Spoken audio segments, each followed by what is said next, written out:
only one way to do this, and that's to do it. And apparently I'm doing it. So welcome to the stream, everybody. I'm just getting set up here, so I'm at Podcast Movement, and I'm actually just going to check the status. Oh yeah, it looks like we're online. Anyway, I'm Chris Curran. I'm at Podcast Movement in Philadelphia, and I'm just starting the stream. This is going to be, I don't know how long the stream's going to be, but I'm going to walk around the entire exhibit hall of Podcast Movement. So I got my streaming rig set up, and I'm just steps away from the exhibit hall. So and the lighting, and anyway, I'm an audio guy. I'm not a video. I'm new at this video thing, so I know the lighting's probably not great, but it'll be fine. It'll be good. And we're gonna go talk to a lot of people and learn a lot of things. I'm psyched. And I just have to say, I really don't like doing this completely solo. Like right now, it's just me. Like I'm gonna have to carry the camera on the gimbal. I got this mic, and I got the chat. Oh, I got the iPad with the chat, which I have to check, often. And that's in my bag because I have two hands. I can't carry three things. And I don't know. I like doing things with other people, like having fun and doing things. And you know what I mean? Like, I don't know. Doing this solo is, I guess when I go talk to people, I'll feel better. But I almost didn't want to start this stream because I don't know.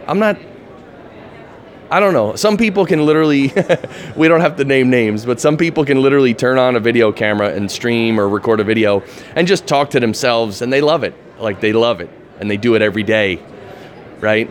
I'm not that guy. Like, even on my audio podcast, my regular podcast, when I have to do a solo session, like, that's different because I have a bunch of notes I want to address. And again, I'm talking about audio, and again, it's not video. So that I can handle. But this video thing, doing it by myself is crazy. So I'm going to go into the exhibit hall at Podcast Movement. Today's Wednesday, the 25th. And it's going to be fun. And I'm just going to bring out the iPad now to check the comments. So if you guys can comment, whatever platform you're on, I will be able to see your comments, which is cool. And you'll be able to see each other's. Do you believe this? If you're on YouTube, for instance, and there's someone on Twitch, and I'm saying someone because I'm probably literally going to have like 2 viewers for this entire thing. If someone comments on YouTube, the person on Twitch will actually see it and can respond. And when the person on the other platform responds, sorry, my bag almost fell. When the person on the other platform responds, they'll see it. So they can be on different platforms and be like chatting with each other. So that's pretty cool. All right, so I got the iPad. I'm refreshing the chat page.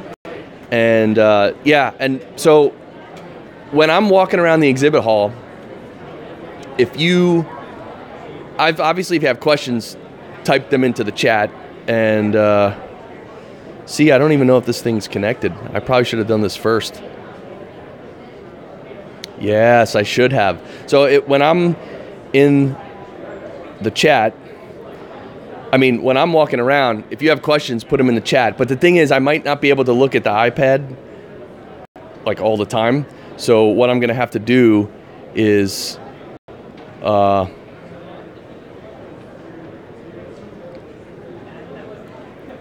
right, so I'm figuring out, really? Now I can't log on to this internet here? Oh, God. Join network. Security recommendation. All right, I'm trying to auto join, auto login. It still says not connected. Do I have to go to a web page and actually log in? So, sorry about this.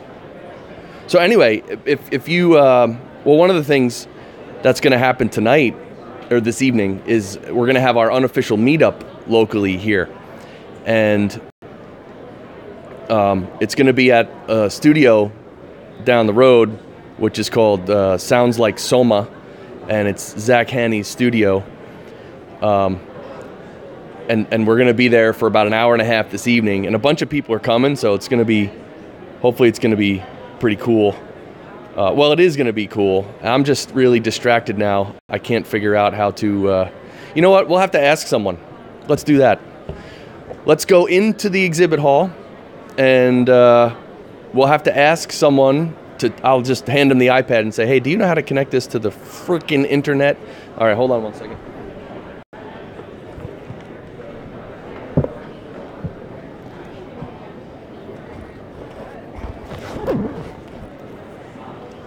This is terrible. Doing this all myself is terrible. I hate this. This is unbelievable. All right, but anyway, we're going to go talk to some people, and then it'll be fun, right? And, oh, I held it a little too high. Oh, man. All right. See, I'm getting used to how to use this gimbal as well. So I kind of want to start on the left, and I got to remember to hold this further away so you can see me. But you know what? We might as well start at the right. Oh, and look at this. Hold on, I'm going to turn the camera around.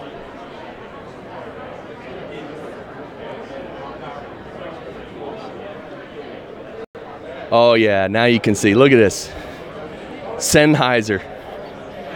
This is the Sennheiser booth. Oh man, what do we got here?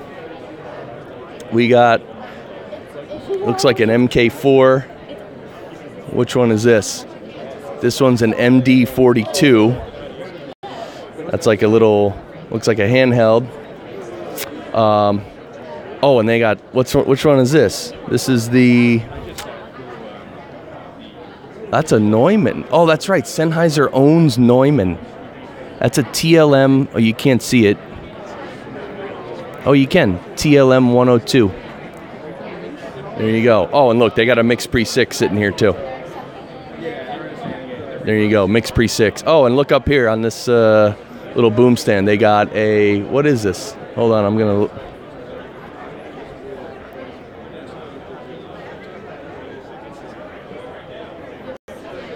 Looks like it said it's a P48. I don't know this microphone. I don't know what it's good for. Looks like a large diaphragm condenser. But anyhow, there's Sennheiser, and they're busy talking to people. So, what does this say? No way. Oh, self-publishing school. Self-publishing school. I wonder what they do. Bring your book to life. All right. Well, I actually already have a book, and I'm kind of self-published. FinCon. All right. FinCon. Actually, I know some people in the podcasting space who actually have booths at FinCon, which is interesting. I think it's once a year. Oh, it looks like it's September 26th to the 29th. And, oh, it's going to be in Orlando? Wow, Orlando's popular for these events. Well, most likely because you can bring the kids. So, so this woman here, looks like I could speak with her. So, how many people go to FinCon? We should have about 2,000 personal finance influencers at FinCon this year. 2,000 people. And Orlando, see, you're in September in Orlando. I know Podcast Movement next year is going to be August, which is supposedly going to be brutal.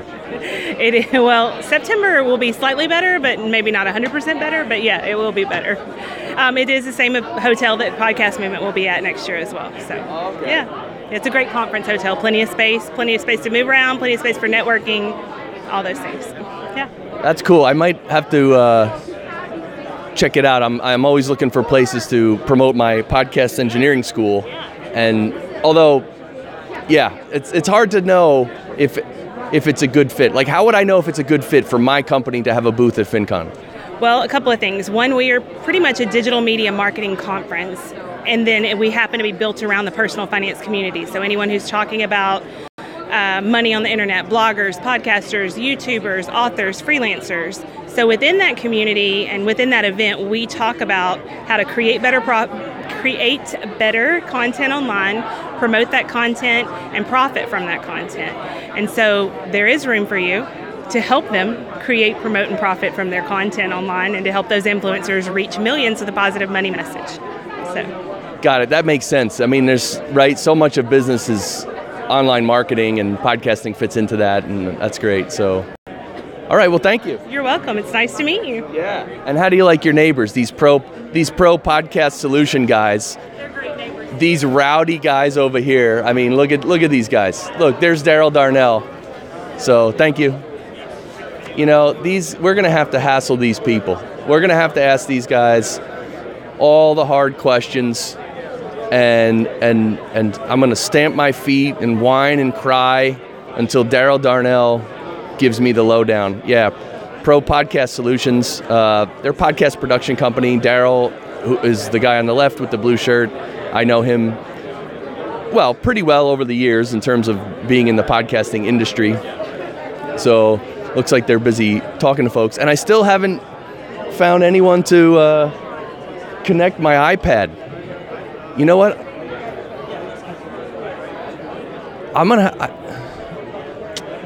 This is so weird. All right, I'm going to move on, and I'll come back to Daryl. And I'm going to try and see if I know anyone. Scan me. Oh, this is the Talent Squad. Hey, this is the Talent Squad. Yeah, this is, well, let me talk to them. Hi. Hi. Can you talk into my microphone? Yes, we can. And can you, I'm like too close. I need a cameraman, don't I? You do. And oh, yeah. Well, see, I'm an audio guy, so like I gotta have good audio. So then, like, can you believe there's not a Bluetooth, like a regular microphone that's Bluetooth that connects to a phone? And you can't just, the whole setup here, oh God, probably $400, $500. Not bad. Yeah, it's pretty cool. So the Talent Squad, see, you got to see the logo because that's what people recognize. So tell me about it. Who wants to tell me? So we are a podcast guest booking agency, PR agency. So if you have a podcast, we can get you guests, or if you're a guest expert, we can get you on shows. Nice. Yeah. And where are you based? I'm based in LA, and Kelly's based in New York. We are Australians, so we do have the accents, but yeah, we're bi-coastal. Yeah. Cool. So yeah, and anyway, everyone, you can just go to their website if you're watching this and listening. By the way, do you guys know how to work an iPad to get the Wi-Fi connected? Really? Do you have the password? I need help. All right. Where's the password? You're crazy. I love that you got a backpack. You know what? I'm having trouble here. All right. So. Show me what. Do you have the password?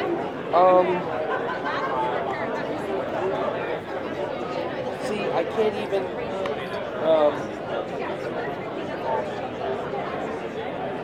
Like even the cadence, yeah, like it won't connect. So hey everybody, we're getting the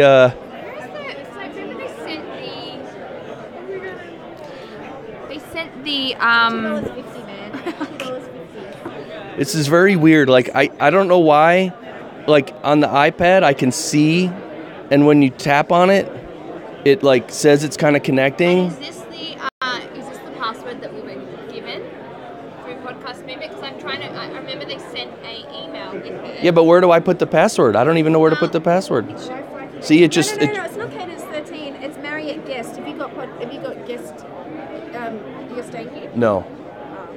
No, the Cadence 13 is the. Oh, is it? Yeah. I connected to the hotel. Oh. Yeah, you connected to guest and put our room number. It's fine. Yeah.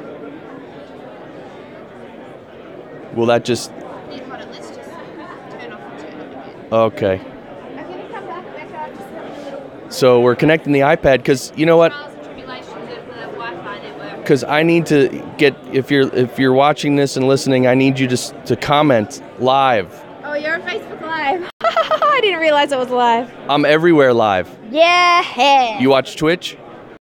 Twitch? Do you know Twitch? Twitch from So You Think You Can Dance? No, Twitch, the platform, live streaming. It's mostly for gamers, but now it's opening new up. one. Yes, I thought that when I saw the name of Twitch here, So You Think You Can Dance. Yes, I'm aware of it. It's not that new, actually. It's probably almost 4 years old. Okay, I've just grown to learn about it this year. Yeah, well, it's for gamers, so that's why if you're not like a gamer, then you wouldn't really know. But now it's opening up to other topics. Yes. No, I'm not a gamer. I will admit that. Chris, I don't know what's going on because you're right. The password's just not coming up. This is horrendous. I can't. How can I not? Am I able? This happened to me on the flight coming over from LA. Everyone else around me was on their laptops working away. I couldn't even get my my phone to connect. I felt like an absolute dummy. But This is crazy. yeah, maybe. Yeah. It must be my iPad. Sucks. All right, I'll ask some. I'll see if I can get it as I make my rounds. I know. What a bunch of rubbish. It won't even stay connected to anything. All right. Yeah. I'm going to move along.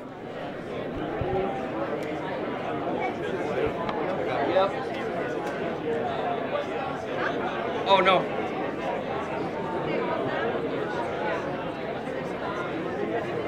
Yeah, exactly the same thing happened to me, and I'm anticipating the same thing on the flight home. Right? It's so weird. It's like, you know. Everyone else is doing it. You just feel like very less than. You're like, what's wrong with me? I can't connect.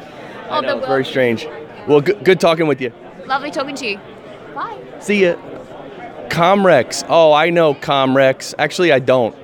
So you're gonna have to give me the quick overview of Comrex, can you?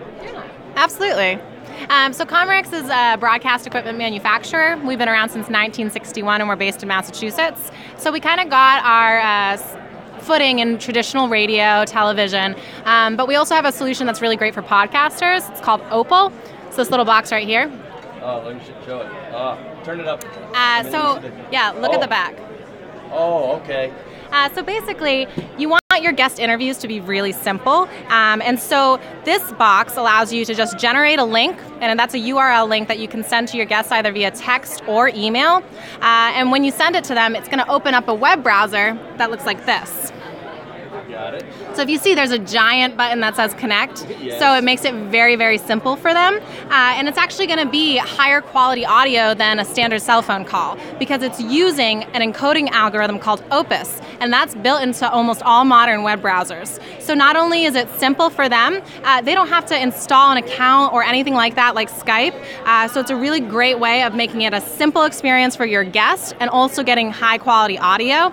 And then on your end, you have professional audio IOs. So they can go into your mixing console, and you can do whatever you want with it from there. And not only that, it also lets you do two guests at once. You can split the left and the right and have mono going into both and coming out of both, and have two guest interviews happening at the same time.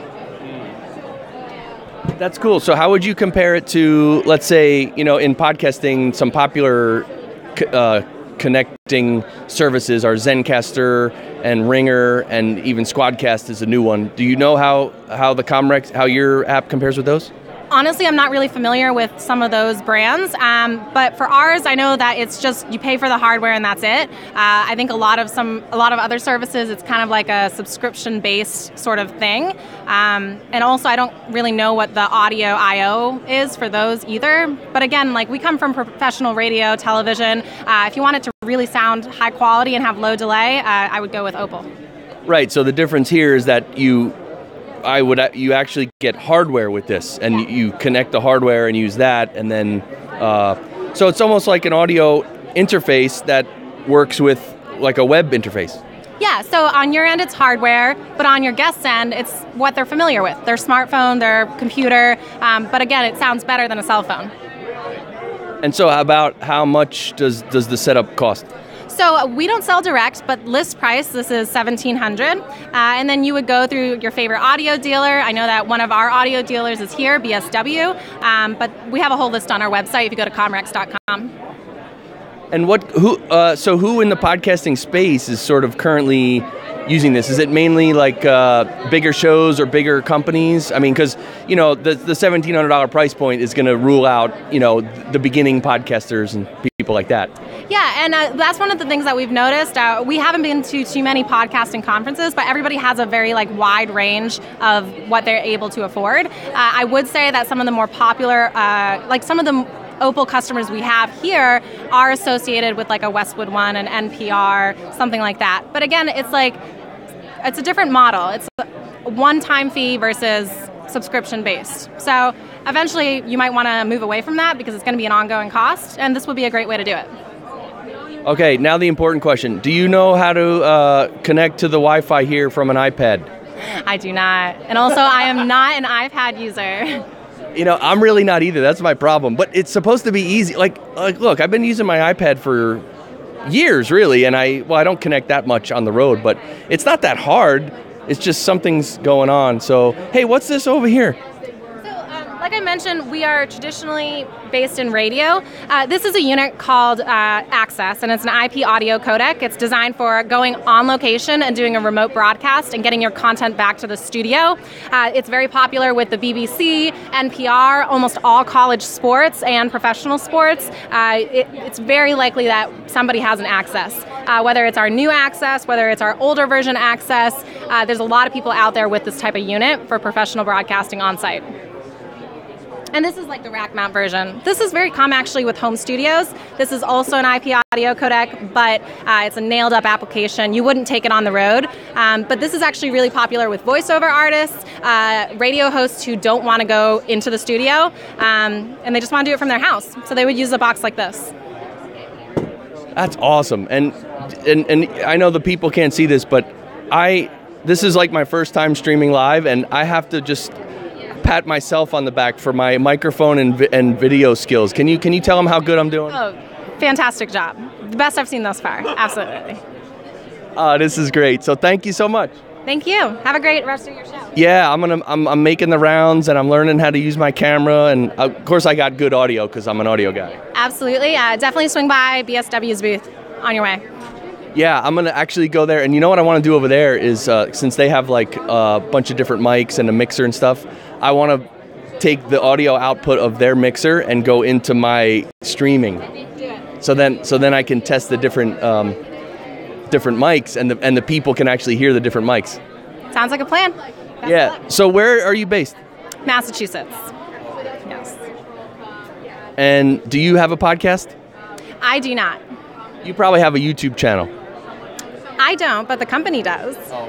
Yes. I find, sometimes more people make YouTube videos than podcasts. I think that's accurate. Yeah. And do you listen to podcasts? I do. Which ones? Well, my favorite one is done by WNYC Radio Lab. I probably have listened to every single episode. But I think they could benefit from an Opal because I don't think their guest interviews sound that great. Yeah, Radiolab is just tremendous. I mean, in terms of audio quality and the production, it's really awesome. Have you ever listened to Hardcore History? No. Dude. Okay. I see. You got to put people on the spot sometimes with the dude. No, the episodes are so long, but it's so good. I will add it to my list. And there's a series on World War I he did. I don't know. You might have to buy his old episodes, but you can get his first 50 episodes for $50, and they're literally four hours each, plus or minus. And he did one on World War I. It was a 6-part. It probably was literally 25 hours total. I'm telling you, it's the best audio you've ever heard in your life. Okay, I'll give it a shot. For sure. All right, thanks again. Have a good one. Yep, see ya. All right, so we're moving on. Uh-oh, see, we got a booth here where no one's here. Gilded Audio. All right. They must, maybe like Josh from Zencastr, they didn't, they bought the booth, but they didn't want to make it, so they just put, hey, wait, what is this?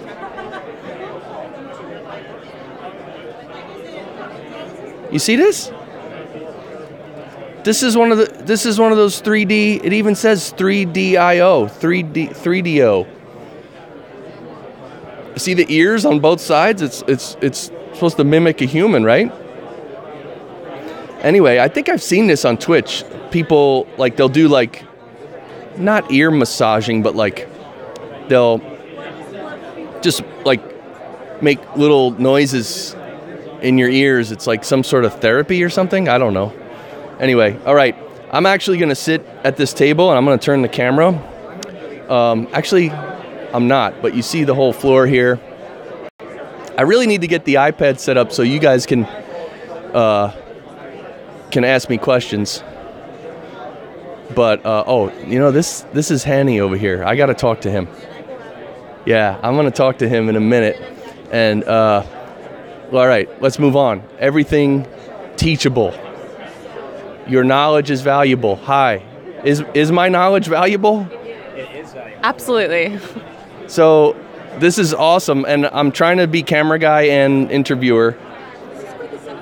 So it's kind of cool. We're streaming live on YouTube, Twitch, Mixer, and like 5 others. So Teachable. Wait, Teachable. I know Teachable. Wait a minute. It's the platform where you create courses and then people buy them and take them. Yeah, exactly. Yeah. Cool. And what's your main competitor?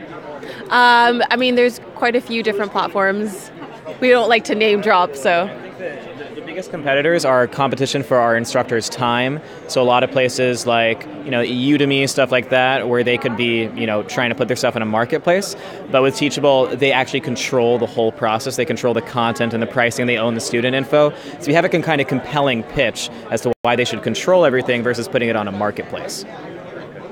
And most relevant question, do you guys know how to connect an iPad to the Wi-Fi here? Actually someone just told us like what the Wi-Fi network is. I can't the sign says on one of the tables. Oh really? All right. I'm going to have to try this because I have comments I have to read and I can't read them because I'm not connected. So I'm going to put this down. I'll be right back. All right. I'm just going to rest this over here. No, I don't want to put it on their table. I don't want to put it on the floor. Oh, this is terrible. Watch this. I'm going to put this on the floor here.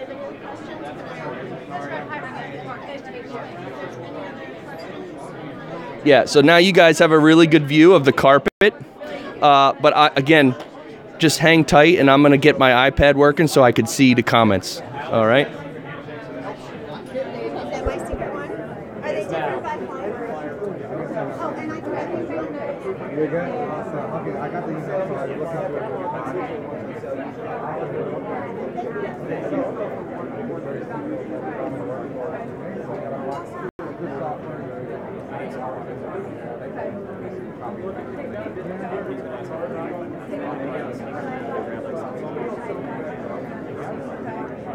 All right, so here I am again. I got my iPad open, and I hope you're liking the view of the carpet, and the yes. So I'm trying to connect, and it's just not connecting. This is terrible. This is absolutely terrible. See, why can't I get in there? It says it won't connect. It won't connect to anything. Oh, now it says Marriott guest. But even that. Join network. Marriott guest. Maybe I need to restart this iPad. You know what? I'm going to have to nuke everything and restart.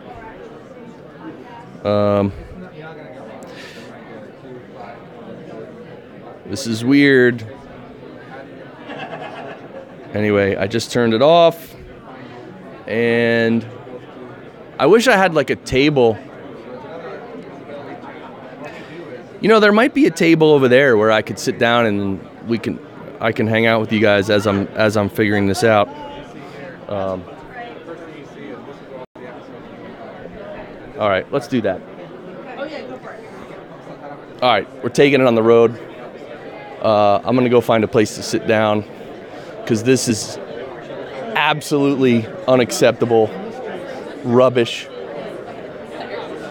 Oh, I don't even know if I'm gonna be able to find a seat. Wow.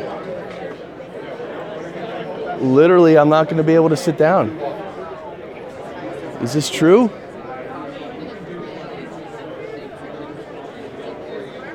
Yeah, see? Oh, you know what? I'm going to go to the Zencastr booth. Oh, look, here's the free coffee that I was looking for yesterday, which they didn't have. Yeah, all right. So here's the Zencastr booth. There's Harry Duran, and this is the Zencastr booth. There's Daniel J. Lewis, and I'm going to just sit here. And I'm going to sit here. I'm going to turn the camera around so you can see me. And see, I wish I had a stand for the mic now, right? I don't have a stand for the mic. All right, but I'm going to figure out this. I got to figure this out.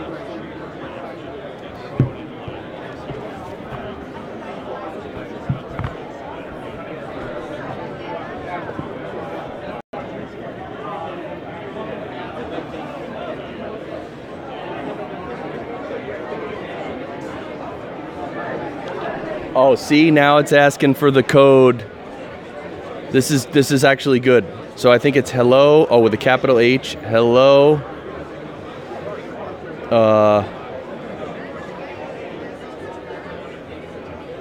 CAD 13. Oh, if this works, oh, see, it didn't work. Oh, man. This is absolute rubbish of a train wreck. Maybe it's the whole thing. Cadence 13.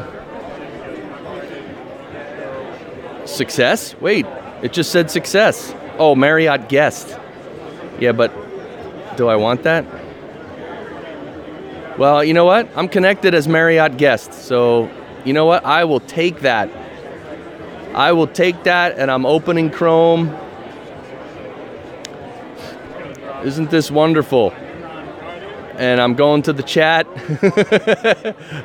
Oh, you know what? If you guys chatted like 5 minutes ago, I'm probably not going to see it because I'm just loading the chat URL now.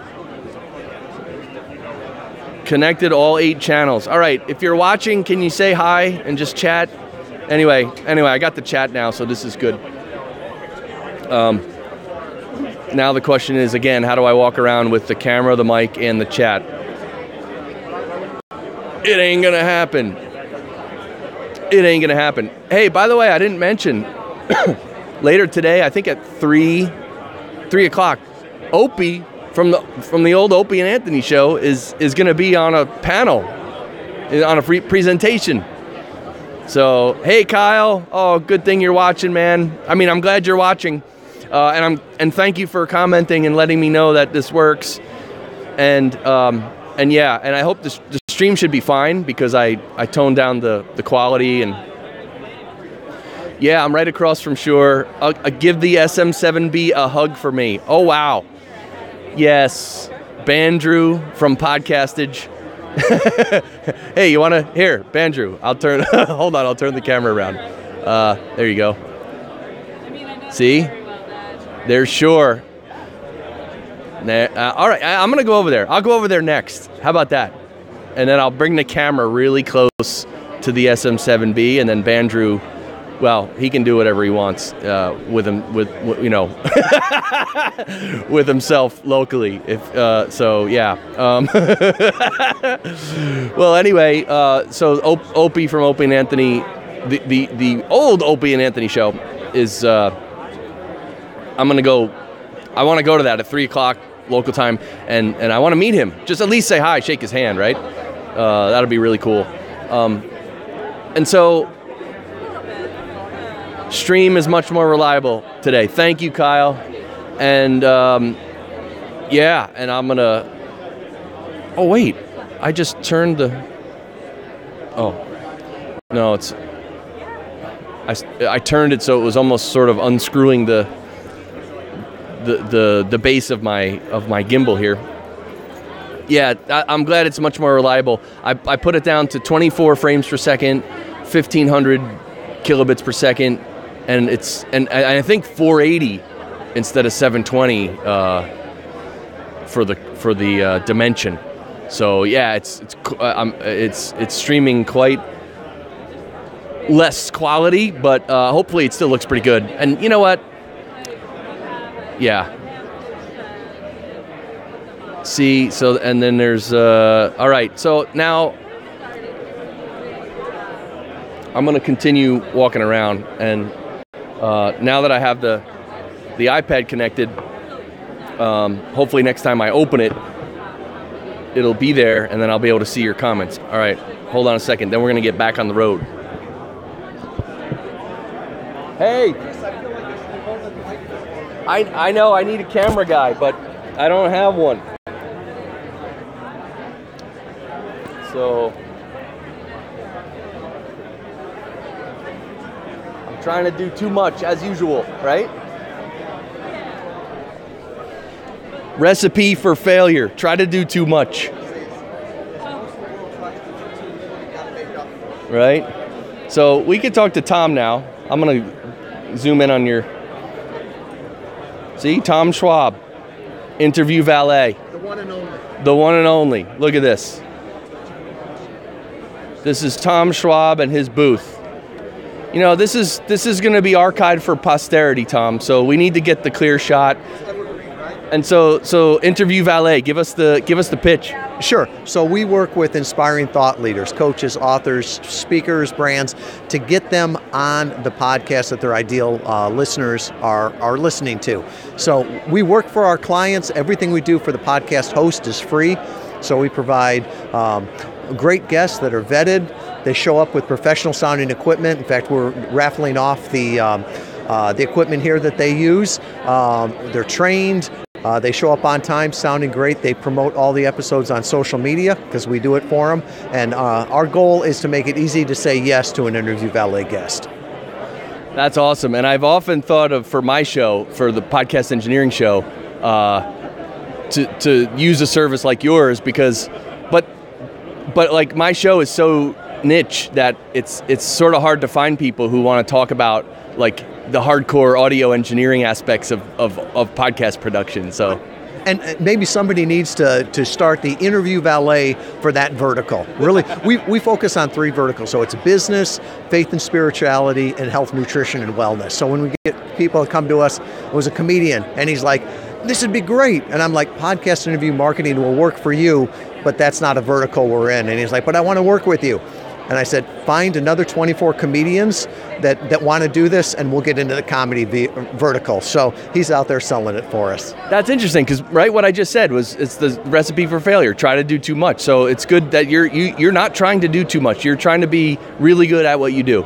Very much so. And there's a great book out there called Niche Down by Christopher Lochhead. And that's what he talks about. The competition is for losers, right? If you're competing with 1,000 different people, there's going to be 999 of them that are losers, right? And maybe it'll be me. So we just look at it as we want to be the best, the category king in what we do. So that's why we really focus on that. We have a lot of people that come and say, can you help me launch a podcast? And I'm like, I probably could. You know, it's probably my zone of competency, but it's not our zone of genius. Let me introduce you to people that can, that are experts in that. We just focus on podcast interview marketing. And so I'm just curious, but Tom, you probably attend several conferences and shows that are not related to podcasting. Is that correct?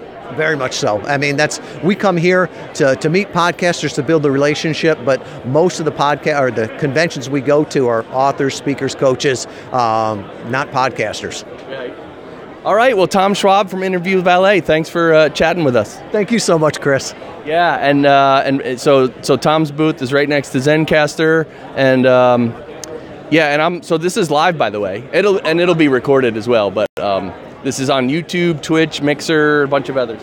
Excellent. So I didn't say anything that was incriminating. So you're a professional, brother. Thanks. Thanks, Chris. Yep. All right. Moving on. Oh, all right. So Bandrew wanted to see the Shure booth. Let's do that. Focus, please. Thank you. And I'm going to have freaking Popeye forearms by the by the time I'm done here doing this, because I'm holding a mic. You should see me. Someone should take a picture of me. I'm holding the gimbal with the camera, but I'm also holding the mic, and right? Yeah, can you get a picture of me? Because I'm explaining to the people how I'm gonna have Popeye forearms.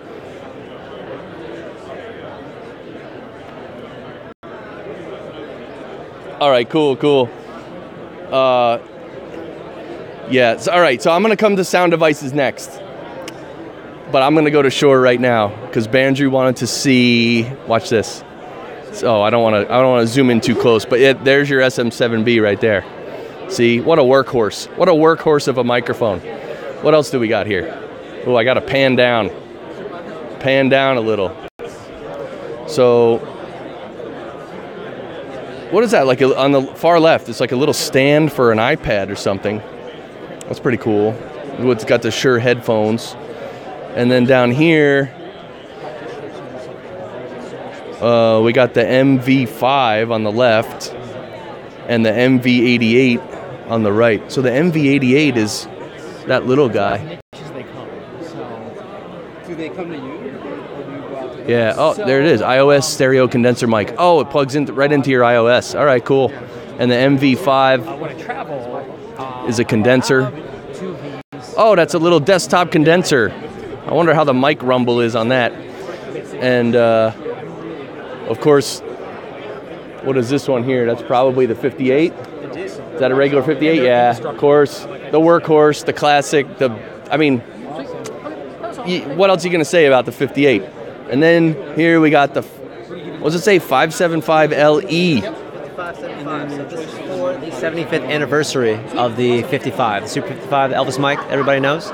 We now make that in 3 colors, so you get the thinner profile. This one's going to be a big, fat body with the stands too, like that. So this one is more like for the collectors and things like that. So in terms of having something that's iconic, you can have that right on your desktop.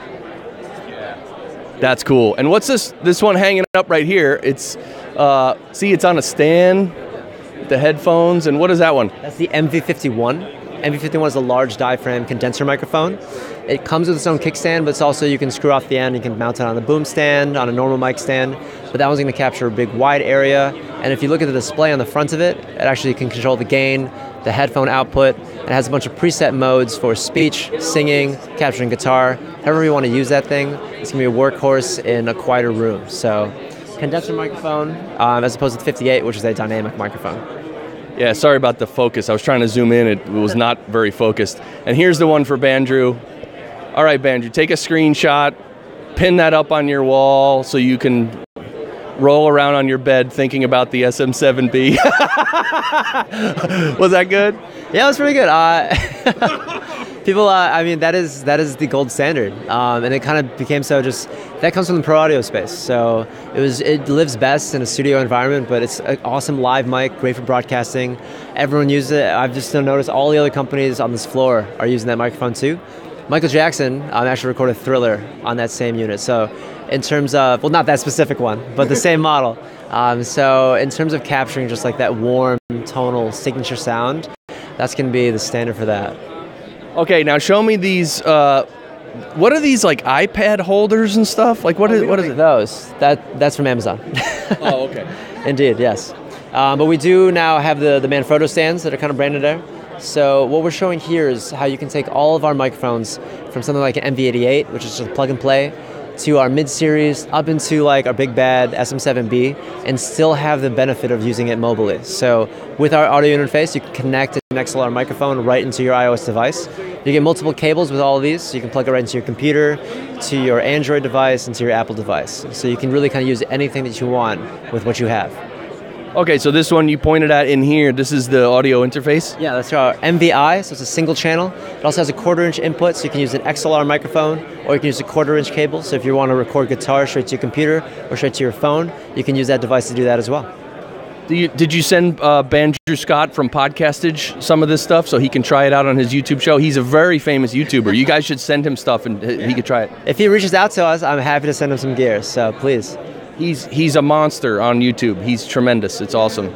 So we're actually launching our influencer program for YouTubers and podcasters and different influencers later this year. So definitely have him reach out to us, and I'm happy to work with him. Yeah, he's an influencer. He's a friend of mine too. So, and how about people streaming live on Twitch and stuff like that? Is anyone using Shure gear for that? Yeah, a lot of people are using the MV5, which is one of the first ones here on the left. It's great because it comes with its own stand. So in terms of having something that's off camera and then kind of plug that in USB right into the computer, it works really well. It also has a thread mount on the bottom, so you can actually unscrew this silver thing and you can mount it up on something that's a little bit higher, like a tripod, like we have over here. So in terms of capturing that area, it is a condenser microphone, and the price point is right under $100. So in terms of just plug and play, you can have capture great audio, and you don't have to worry about being so close to it that's going to ruin, the video image. You can have it off screen; it's going to work just as well. Right, and so, but obviously, if it's further away, it picks up a little more room noise, and also, does it? Like, I know one of the critiques of the Blue Yeti, many people critique it for when it sits on a table. If you put your hand down on the table, it sort of rumbles through the mic and you hear these thuds. Yeah. Does the MV5 handle that well or a little better? It really depends on the table that it's on, right? So we always suggest making the microphone setup match the room that you're in, and that's all this sort of stuff. So if you have everything hard surface, any microphone is going to have that same kind of rumble because that is just normal vibration. We always recommend having something isolated.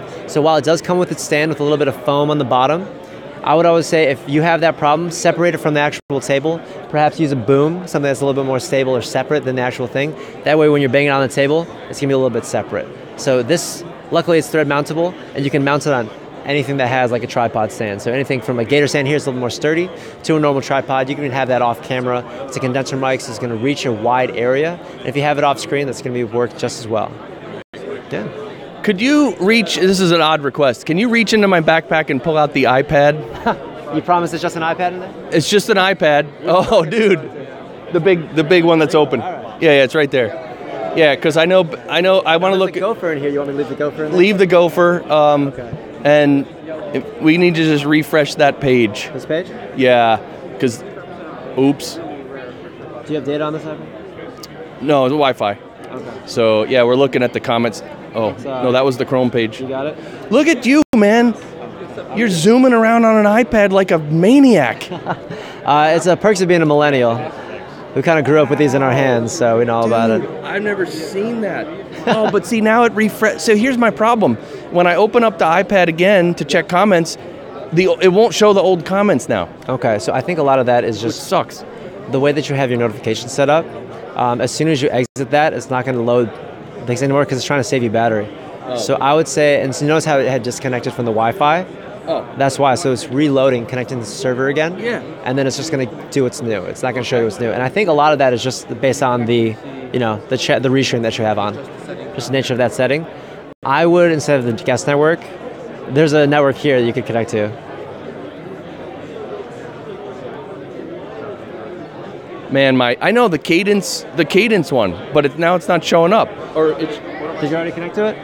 I connected the other day, but today it won't connect. Interesting. It seems to be working fine here. Let's reload the page and see if it works. Connected to all J channels. That should be good. So for that one, you get a 24-hour process, so it'll be good for the rest of the day. Oh, so if I close it and put it in my bag, yeah, and then I take it out in 20 minutes, it'll show the comments that were there? It should. I'm not a Wi-Fi expert. I just know how to use it. Okay. It should work, though. It says it's connected to everything. Let's see if we turn it back on. Yeah, it didn't connect to the network. So yeah, I think we should be okay. Oh, it's connecting again, but that's okay. That's the chat page. That's the actual chat page thing. That's not the iPad or Chrome. Okay. Yeah, I think it should be okay. All right. Well, we didn't see any comments. Yeah, throw it back in there. Thank you, brother. No, that's awesome. Say goodbye to the gopher. There you go. So thank you guys so much. Pleasure. Thank you. It's been great. Of course. Anything new coming out soon?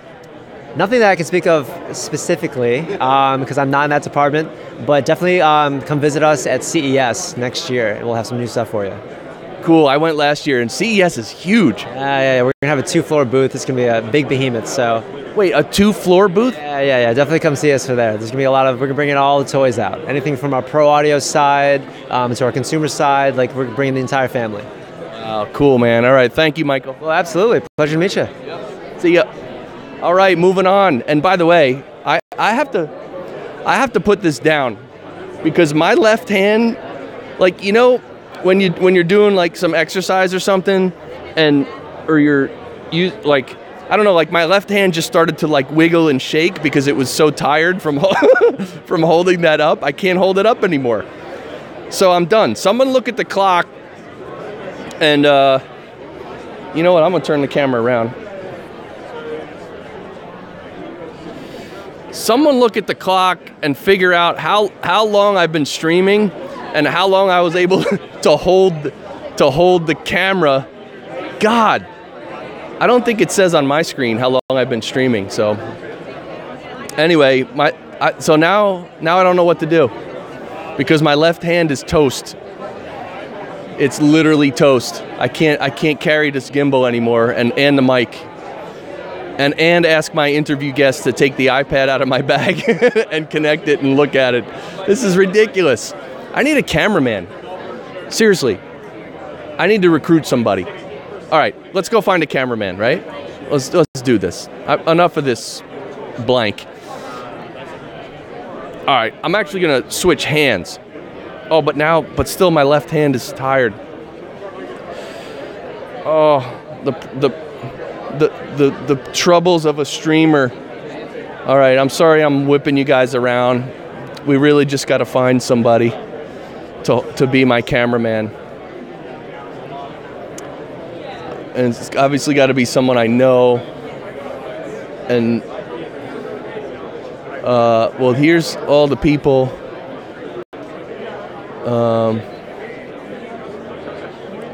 Oh, see, look at all the people recording.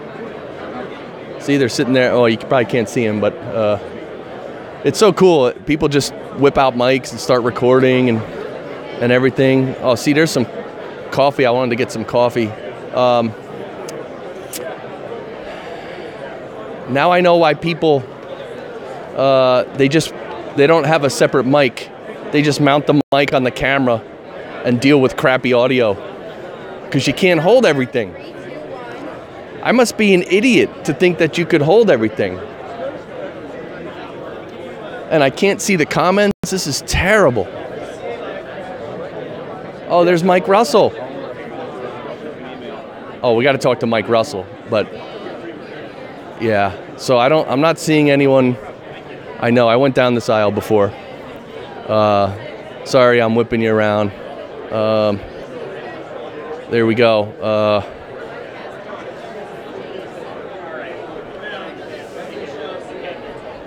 So I don't know. All right, see, I should have asked Mike Helms, the man, the master. Anyway, who knows? Maybe someday my streams will become profitable or become a big part of what I'm doing, and then I could actually hire someone like Mike Helms to join me and be my cameraman, because he's the man. There's Ryan. Oh, baby. And, oh, look at this. See, look at this. Here, look at this Hall of Famer. What do they used to say when you're going to Disney World? What do you have to say about it? What is that line? I'm going to Disney. Where are you going to go? Dave Jackson, you were just inducted into the Academy of Podcasters Hall of Fame. What are you doing next? I'm going to Disney World. We need to get a picture of this. Dude, that's what we need. Dude, I'm live on YouTube, Twitch, Mixer. I'm live on like many places right now. But you know what? I'm so stupid. My arms are tired. Like my arms are literally tired. I can't hold this stuff. Watch this. Watch this. See, look at this. Oh, look at this. You get to just Future Tech here. So I like to carry all of my gear in my pocket where possible. I do all my editing on the phone. Love the fact you're doing live. If there's any questions coming in, the conversation is vital. This is the Mic Me, brand new microphone from Austria. Love the advertisement.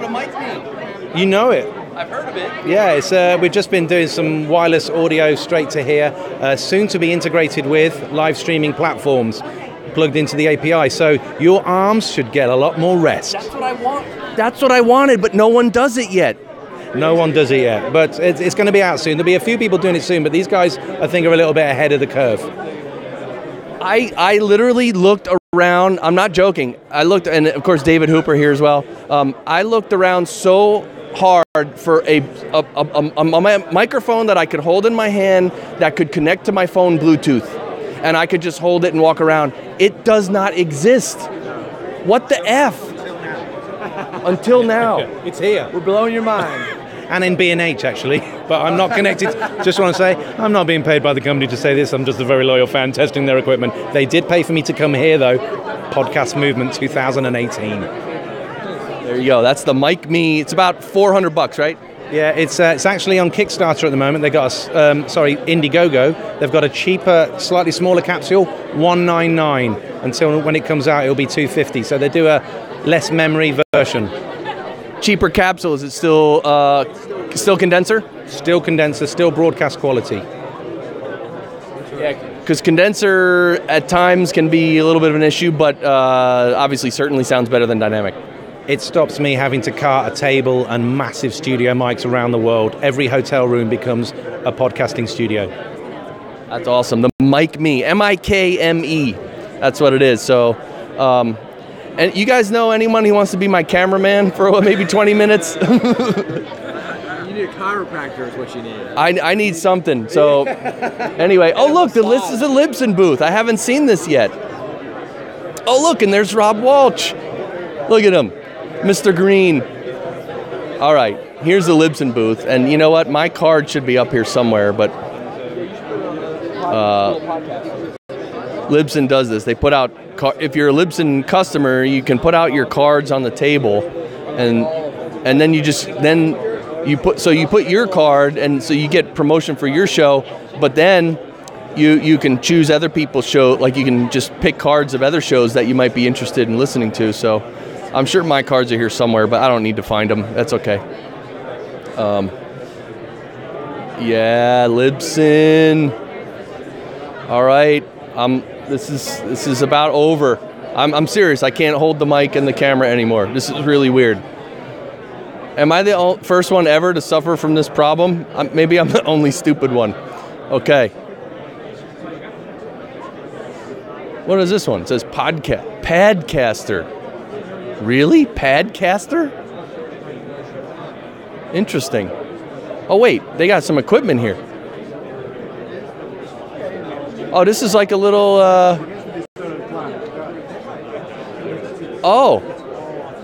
so it's an iPad rig on a stand with mics and headphones, and it's like almost like a broadcasting.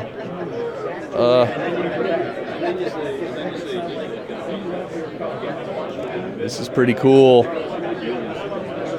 What is this over here? Wait a minute. Vocal booth to go. Sounds good. Oh, see, that's their tagline. You know my tagline for my show. Yeah, baby, sounds great. That's my tagline for my show. Sounds great. What? What can I tell you about this? Tell me everything. But the thing is, can you hold the mic? I can hold anything you want. Just hold it by the handle like this. Yeah, and hold the cable too. Yeah, and just point it at your mouth. Yes, like that. Okay.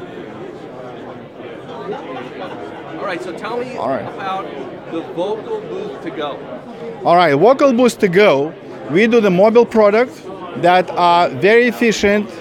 And particularly this one, you can take it with you anywhere you go. It pops up in like 20 seconds and ready to go. And what it is, you see it includes the light, all the accessories over there, and this one is in the desktop position. Also, very important that, Dan, can you see it in there? Get close a little bit. Like when you sit in front of it, you can attach your microphone, you can bring it closer to yourself to make sure it works well, just because different people have different pitch. And also, once you set up, you just close the hood, and you have your studio all over. Yeah, it blocks out all the reflections and it reduces about 10 decibel of noise. Wow. So he feels... Can he breathe in there? Yeah, there is a bottom. He's gonna shake. So, yeah. So can you breathe in there? There was a question. Oh yeah, no, you can breathe just fine in there. The air it goes right through it. It's great. And did you feel it was quiet or what? It certainly dampens the noise. Now we're in a very noisy atmosphere here, but it probably reduces the noise about 10 dB or so. Yeah, that's right. We've tested that actually. That's right. Exactly right. And so if you can reduce your exterior noise 10 dB in a marginal area, that's going to make the difference between a usable recording and one that's not. Yeah. And especially it cuts out all the reverb. And we have the professional voice actors who are very particular about the consistency of recording, because sometimes they have to re-record certain pieces, and let's say they go on vacation or something. So this delivers consistency, and that's important, you know. And even it's for the podcasters, still, you should be able to record your podcast that it can be heard. So you don't want to noise, you don't want to echo, you want nice quality sound. Because even if you send it to audio engineer for, you know, adjustment and everything else, all that fiddling, it's going to take more time, it's going to cost you money in engineer fees, and it's going to reduce your quality of the sound anyway. So this is a good one. And it can be mounted like that. You see on the microphone stand. It can go in this position and work with. And excuse me, Steven, can you give me that? And that's how size it folds in. Where with the shoulder strap, take it all in, go anywhere you want. And you can put your gear in there. You can put your microphone. You can put your, I don't know, tablet, whatever it is you use. If you do it for YouTube recording, we have some YouTubers coming in. So basically, you can put your camera over here and the microphone, and even the iPad camera would not catch these walls. And if you don't want it, you can just push it back a little bit. Right. So push the hood a little bit back, and it will show you, if you sit here in front, it will show you the background, and the sound quality will be great. So this is a new product for the podcast. It's our first show, but in voiceover community, we're very well known and really appreciate it.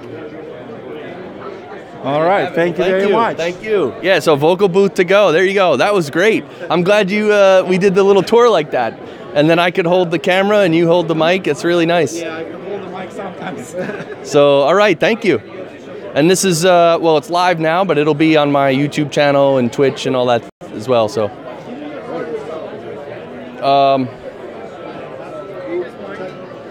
Okay. I can stick it in your pocket.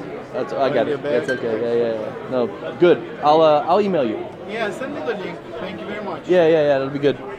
Thank you. All right, moving on. That was cool. That's what I wanted. That's what I like, where you just get like a tour, like someone just takes over and just tells you everything about their booth and their product. I mean, right? Oh, look at this. What is this? Daniel J. Lewis sitting here? Yeah. There he is. Mr. Daniel J. Lewis. And all right, well, we're still moving. I haven't been able to look at the comments. Dang it. Descript. Oh wait, hold on. We got to talk to Descript. And I'm gonna put this. Oh man. No, that's good. Yeah. No, dude. I sometimes my skills are legendary. And anyway, so Descript. Well, did I show you the? Anyway, you could see. Oh wait. Notice we've got text transcript up here. Well. We have an audio waveform down here. Yep. Hold on. You gotta talk to this. Alrighty. So why don't I? Yeah. I'll hold this. Just hold the wire too. Hold the wire. It's like a got it. gun. Got it. So use your thumb to hold the cable. Okay. Like that. Here we go. Alrighty. And just keep it, pretty close to your hand. All right, so what we're looking at here is Descript, and up here you've got the text transcript, and down here you've got your waveform editor. Now, the really cool thing that we do is you bring in your audio, you drag it into the app, we'll send it up to Google's Speech Transcription API. They will return an automatically generated transcript that's up to 95% accurate if you're working with high quality audio. Now, our secret sauce is we take that text transcript and we sync it with its corresponding audio. Now, what that means is if you were to highlight the text up here, you'll select the corresponding region in the waveform. So let me show you what that looks like. All right, so notice how I'm selecting this text, and we've also selected the corresponding region down here. Now let's say we want to delete that. I hit delete. That audio goes away. It automatically generates a crossfade over here. You can tweak that crossfade like so. You can also do some nifty things. Let's say you've got some silence right here. You can just grab a word and drag it on over, or give it a little more space. You can also do things, let's say you want to go through, you've got a bunch of footage. You can go through, you can highlight the parts you want to keep, and then generate a composition featuring just those highlights. And you can go ahead, you can export this to Pro Tools, to Logic, to Adobe Audition. Also can export it direct to audio or a text document. So a lot of functionality here. Sorry, adjusting the mic. How does it do with breaths? Because breath, like, you know, you can highlight text and delete that text, and then it will delete the audio, but if it cuts a breath in half, it'll sound weird. So tell me about how that works. So in that case, you'd probably want to tweak your crossfade, and we give you a lot of options here. So we're just gonna delete something here. Oh, here's already an existing crossfade. So all you would have to do is you can tweak the fade. You can tweak the duration of it. You have options around the curve. So usually with some finessing, you can get what you're looking for. It might take a little tweaking, but you can get there. And I assume that crossfading that you just showed me, like the first probably 20 times you do it, it might take a little longer, but if you get used to it, then you could probably just really speed up that workflow and just knock it out. Totally. I mean, sometimes you'll make that edit and the fade will just be perfect right off the bat. Sometimes you're going to need some tweaking, but with a little practice, it becomes second nature. And hopefully, like editing text and stuff like this, like hopefully the people would want, like you wouldn't. Well, I guess some people might want to go through word by word, but I would think it's probably works better if you go like paragraph by paragraph kind of thing. It really depends on the use case. There are definitely times where you're going through and you're deciding, I don't need this chunk of the interview, and you can just cut it out. Sometimes it might be a sentence. Sometimes you might say, I want to move this sentence up here. You can just select the text in the transcript, cut it, and paste it above as you would in a standard word processor, and now you've just shifted around. You can get as granular as per word, in fact. So you can do a search for all the likes in your transcript, and some of those are probably not necessary. You can go in and delete those individual words and their corresponding audio. And now how does it work with so I host a show called the Podcast Engineering Show, and I talk a lot about technical stuff. I talk a lot about companies like, Sennheiser. I mean, Sennheiser might be a word, for instance, that might not be translated correctly or something. So is there a way to sort of almost teach? Yeah. So first off, we use Google's transcription service, and it does surprisingly well. Like I actually would guess that it would get that correct. But as far as what you're talking about, which is essentially adding a custom library of words you'd like it to add, we don't have that yet, but it would definitely make sense for us to do that. Yeah, so that's cool. So this is Descript. I'm trying to... Yeah, that's what I wanted the whole time. Anyway, Descript. So this has been awesome. So thanks for showing us. Thanks for stopping by. I hope you get to check it out. Descript.com, available on Mac, and recently on Windows. Cool. All right, awesome, man. So we're actually live, but it'll be up. The replay will be up as well. So awesome, Descript, and of course, look at the mic they got on the table here. Do I need to say any more? Okay, it's an RE20. It's a newer one. Looks like a newer one. Hey, wait, what's this thing on the back? It's a Blue Icicle. It's a great way to plug a standard mic into your computer via USB. Pretty affordable too. I believe they retail for about $50. A Blue Icicle. So you plug it into an XLR mic, and then it goes USB into a computer. That is pretty cool. I didn't know. I mean, I knew that existed, but I never saw an Icicle. And Blue makes it? I think so, but I'm sorry if I've got that wrong. Yeah, I'm right. Oh, it is Blue. Okay, cool. Oh, this is awesome. Thank you so much. Thanks for stopping by. Yeah. All right. How you doing, man? I'm doing good, bro. Good. Yeah. Now again. Oh man, my left hand I'm gonna be Popeye. Wait, what is this? This is Bring Your Squarespace to Life. Oh, Squarespace. Well, Squarespace, they make websites, and I don't know what time it is. It's hard to look at my phone, and I haven't looked at the comments. I'm sorry, guys, if you're watching and I wasn't able to look at the comments. Oh, but there's a chair open here. I'm going to actually sit down. Then I can look at the comments. All right. Now I'm sitting down, and I'm going to look at the comments. I'm going to turn the camera around, too. Yeah. Oh. I'm telling you. I need my hairstylist. I need a cameraman. I need a sound guy. You know what I really wanted to do when I was streaming is like, not just have like this shotgun microphone. I wanted, well, besides also wanting to have wireless or Bluetooth microphones, I wanted to have multiple microphones. So maybe I could wear a little headset that was wireless, and then I could also have like a wireless handheld mic that I could hand to people. So then I could talk through the headset, the guests could use a handheld, and they could both be wireless right to the stream and out. But, you know, apparently I'm dreaming.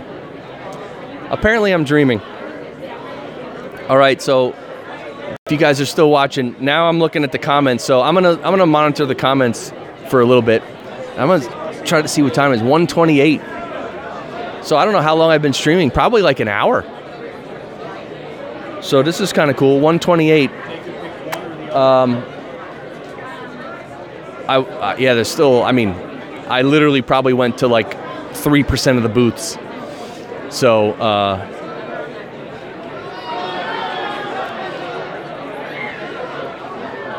Anyway, the chat page is there. So if you guys have questions, let me know. And yeah, so I actually have to stop streaming. Well, not right now, but maybe in a little while, because I need to help break down a booth. Oh, see, podcastage. Bandrew says, I had reviewed everything on the Shure table except the lav mic and the headphones. Oh, okay. So there you go. So anyway, Bandrew, you heard what the guy said. Just, you know, yeah, but I know you have a relationship with them already, so that's awesome. That's so cool. They should pay you to come work the booth and give you free tickets and a free room, the podcast movement. Anyway. All right, Bandrew asks, have you been getting value out of Podcast Movement so far? Make any good connections? Yeah, so far it's been really good. I've been tired. Like, I don't know, I've been sleeping a lot. Like, or not even sleeping. Like, it's hard. Because I'm coming from Mountain Time to East Coast, like, I end up staying up a little late, and then I end up sleeping late, and then, like, so I've been getting rest, which is really good, because I feel good. But at the same time, you know, today I showed up here like literally 11:30 in the morning. Like, I didn't go to any sessions in the morning or do anything in the morning. I didn't even have a proper breakfast. But yeah, when I'm here and the people, I'm seeing a lot of people I already know, which is great. People who I want to see and to hang out with and talk to, and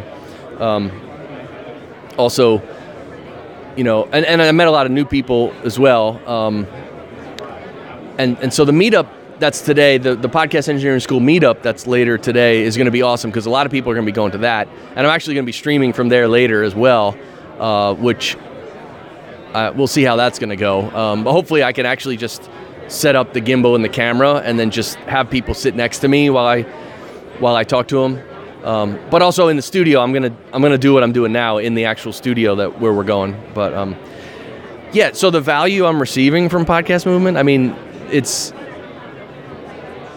kind of like I always receive a lot of value, but like not like the first few years I attended is when I went to like all these sessions and I learned a bunch of stuff, right?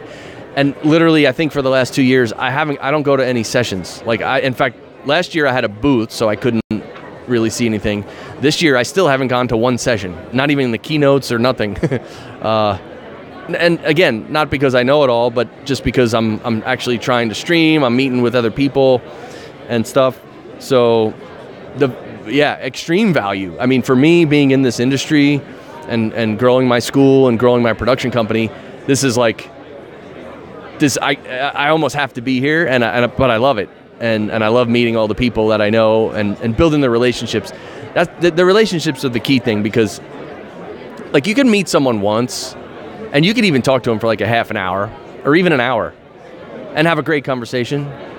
But like when you see them the next year, and then you see them the third year, it somehow like solidifies that relationship. That you might not be best friends with the person, but there's that the relationship slowly gets built and strengthened, and then there becomes like a mutual respect for each other, and then you kind of see how you can help each other, right? Or if you want to do something new and include the other person or other people and meet there.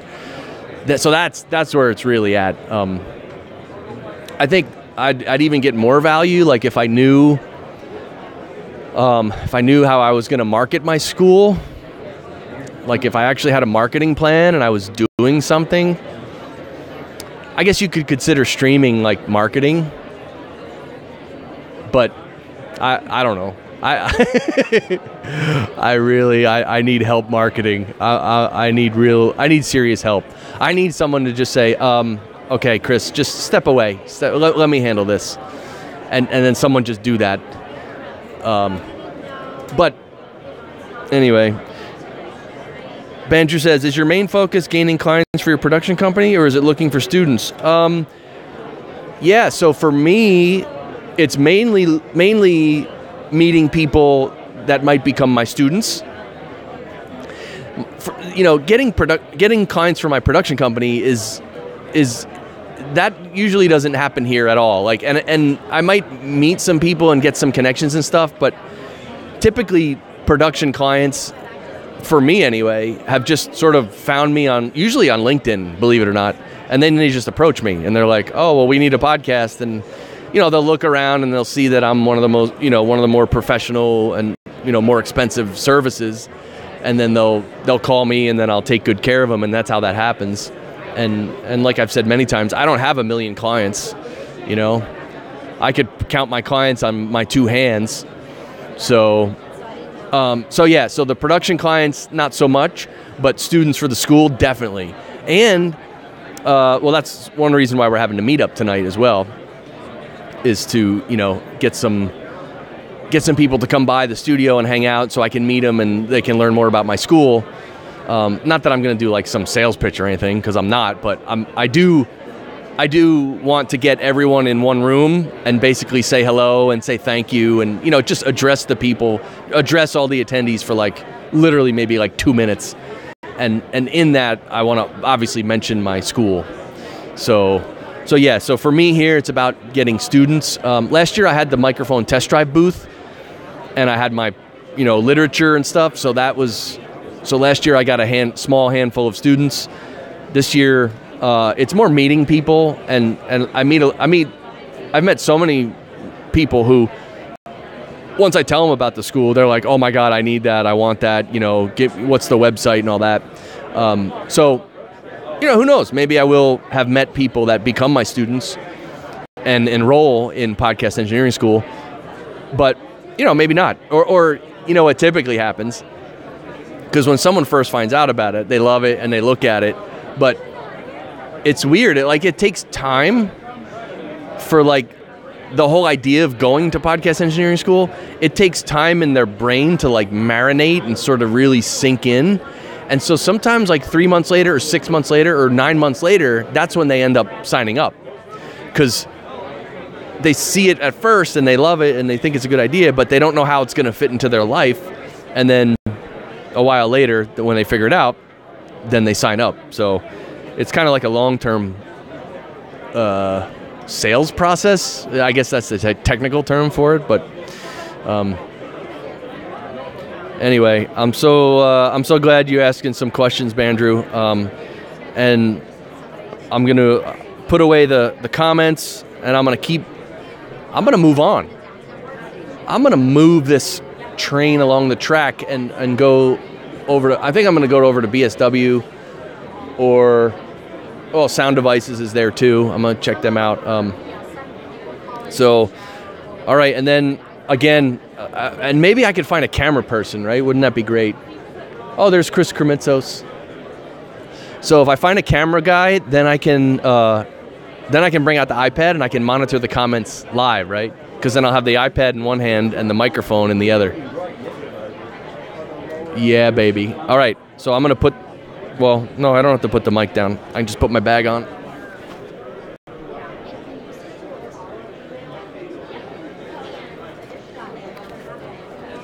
Totally don't know how long I've been streaming or anything. So, all right. Oh, let me turn the camera around. Hey, man. All right, turn the camera around. There we go.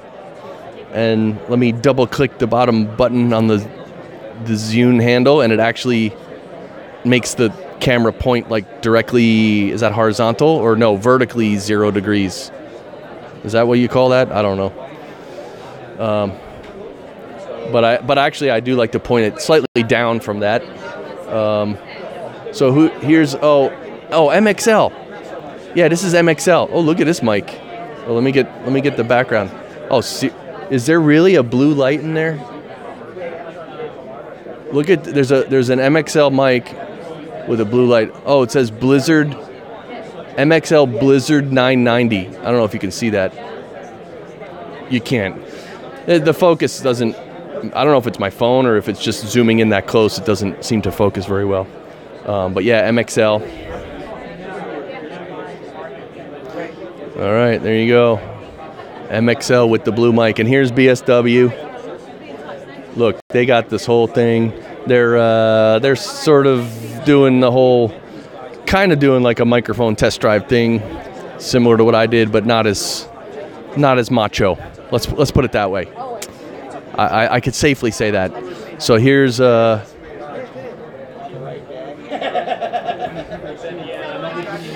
Oh, and here's well, on the left. Let me hold this up and point this down a little.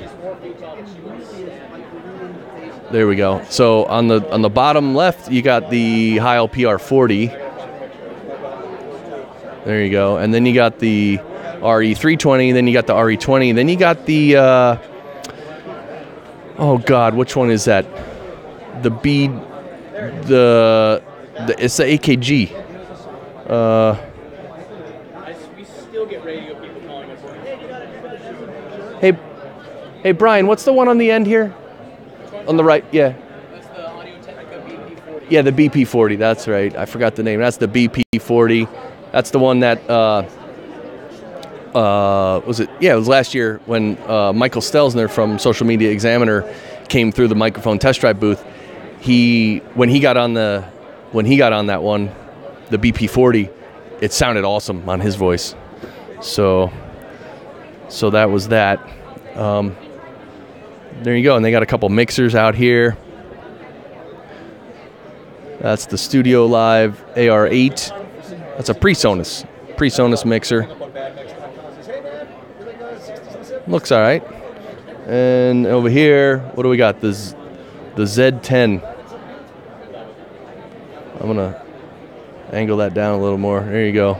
Allen and Heath. Oh yeah. When did I use an Allen and Heath? Oh, in North Jersey in the early 2000s, I was doing some music production at this local Jersey studio, and they actually had an Allen and Heath board. And in Brooklyn, when I lived in Brooklyn, we had a small Allen. Well, not small. I think it was a 24-channel mixer, but that was also an Allen and Heath. All right, so that's BSW. Here's Buzzsprout. And, Sam Ash is here? You got to be kidding me. I'm going to come around these people.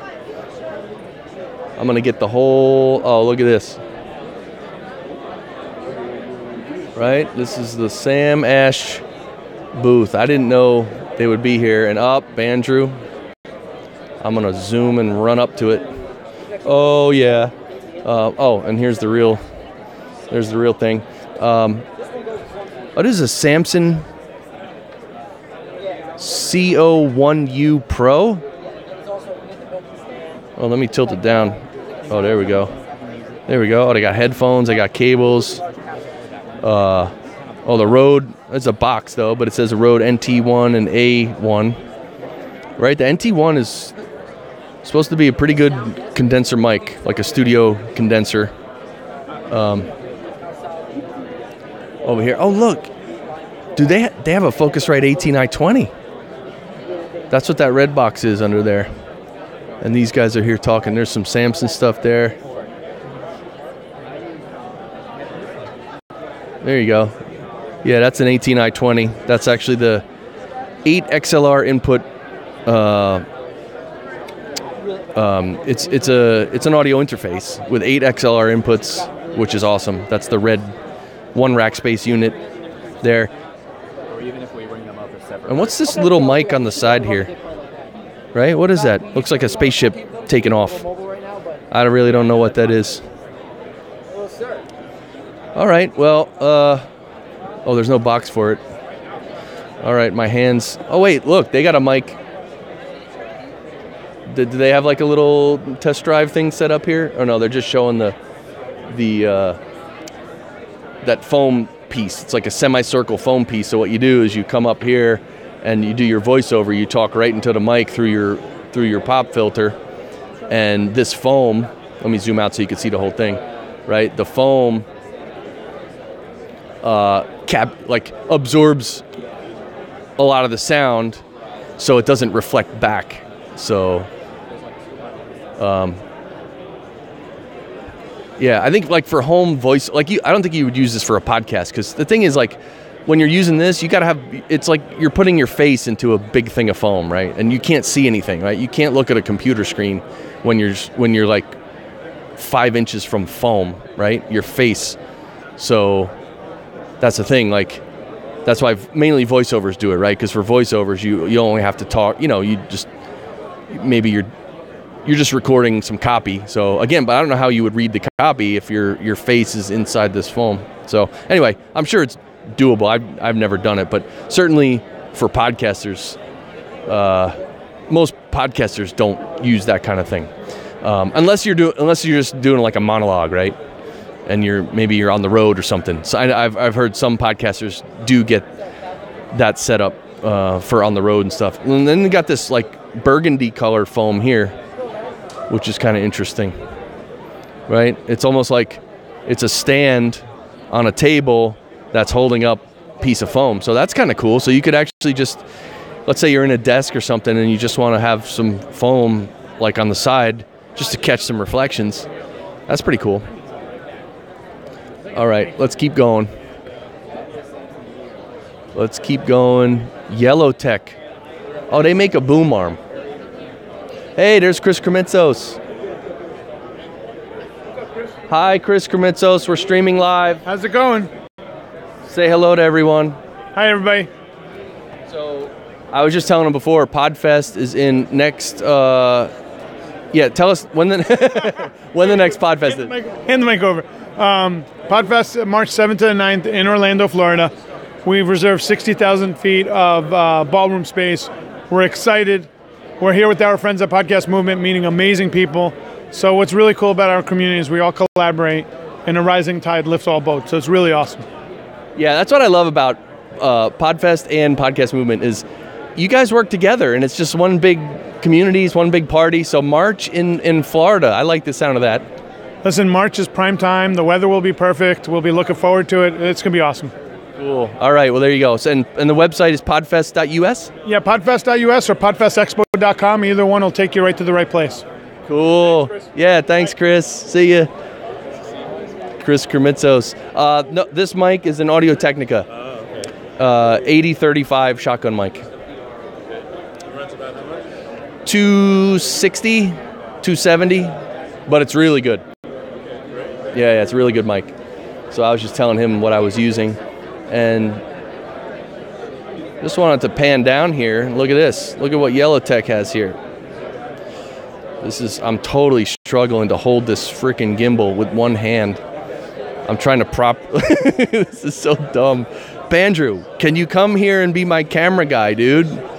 And then we'll switch. Then I'll be your camera guy. God. All right. So I should probably ask them what this is. You know what? Literally, my arm is so tired. I can't even ask these guys. Oh, there's Ira from Samson. Yeah. So hey, Ira. So I'm gonna just zoom out real quick, and Samson has some cool stuff here. Samson's always here, and they always have cool stuff. So I want to talk to Ira, but Ira, can you hold the mic? See, you So, gotta hold it too. I'm holding somebody else's microphone. That's it. I'm holding somebody else's microphone. That's the only issue. You know what? So tell us, how's the booth going? Booth is great. We're very happy with Podcast Movement this year. More people, 2,500 people this year. We're getting to meet new people with their exciting podcasts, and everybody's got a story, and we want to hear about it. A lot of people are looking for solutions, and it's great that there are so many more manufacturers here exhibiting that even if we don't offer the solution, we can point them to somebody else. And so we're very happy to just interact with everybody here. Cool. So let's talk about what's on the table here. So, we've got a whole lot of things. This is our GoMic mobile system, which is a wireless system for smartphones to get wireless audio for your video, but it applies to podcasters because lots of them use the smartphone for recording audio, and we wanted to show that here as an option for them. And that clips onto the cell phone. Clips onto the cell phone, and then you can either get a handheld or a belt pack lavalier transmitter, and you can actually run two at once, so you could do a dual interview right into your iPhone or an Android phone, as well as an analog out hooking to a DSLR or field recorder as well. Cool. So So tell us about this. This is we had this on prototype last year. We're actually shipping it now. This is our G-Track Pro. So this is a large condenser USB microphone. It's also an audio interface. So on the back, there's a 1/4-inch jack that's designed for plugging in, say, a keyboard or a guitar, or even the output of a mixer or a separate microphone, so you can mix that in with what's going on with microphone recording. It's a 2496 digital interface, USB multi-pattern with omnidirectional, cardioid, and figure 8 patterns. So, and by the way, just by the way it looks a little similar to the Blue Yeti. We think people listen and enjoy what they hear. Which is not a bad thing. All right, move on. What's this? Move on. This is our MXP 124 FX mixer. It's just a standard small mixer you would use on your desktop. This is for somebody who wants to take their podcasting to the next level. Maybe they were using some USB mics and they wanted to do a multi-person interview.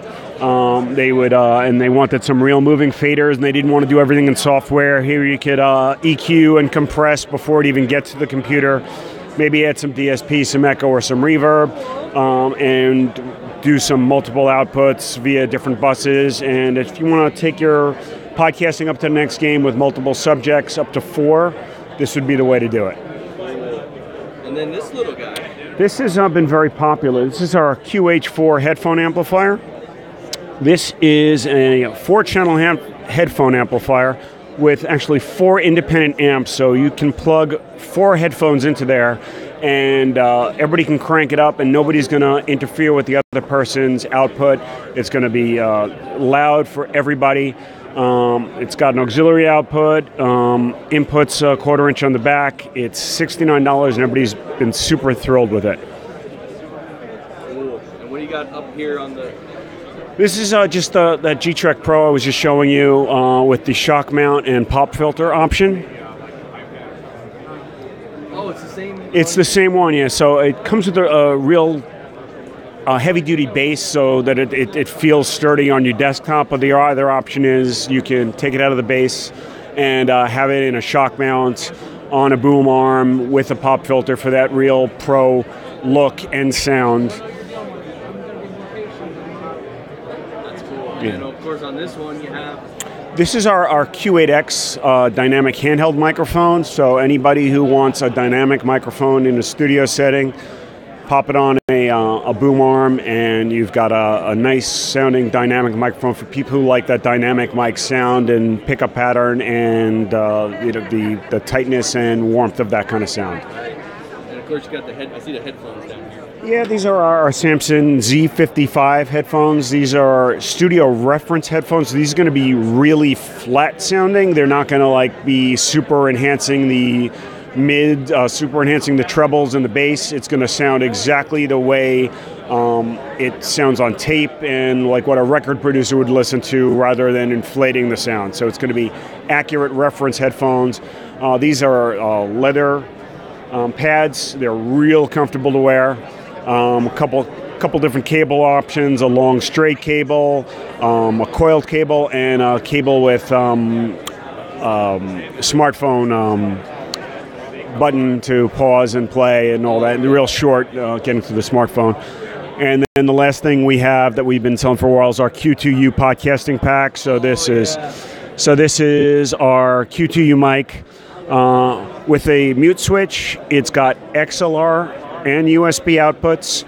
It comes in the pack with this stand, which raises the mic up off the desk a little bit, and a windscreen, so it has almost everything you need to get a mic plugged into your computer and start a podcast. How much does that run? That's $69. Yeah.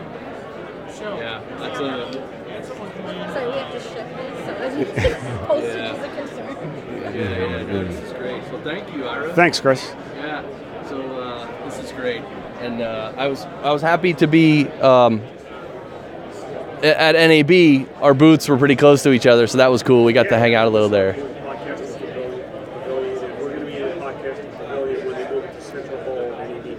Oh, wait, say that again. They're moving the podcasting pavilion to Central Hall at NAB next year, so it'll be more with the microphone manufacturers and all that, and it'll be a better area for people to travel to as opposed to like that networking, high-speed storage kind of stuff that was there last year. It'll be a little easier for people to get to. So if you're going to be at NAB next year in 2019, the podcasting pavilion will be a good destination. All right. Thanks, Ira. Great job, man.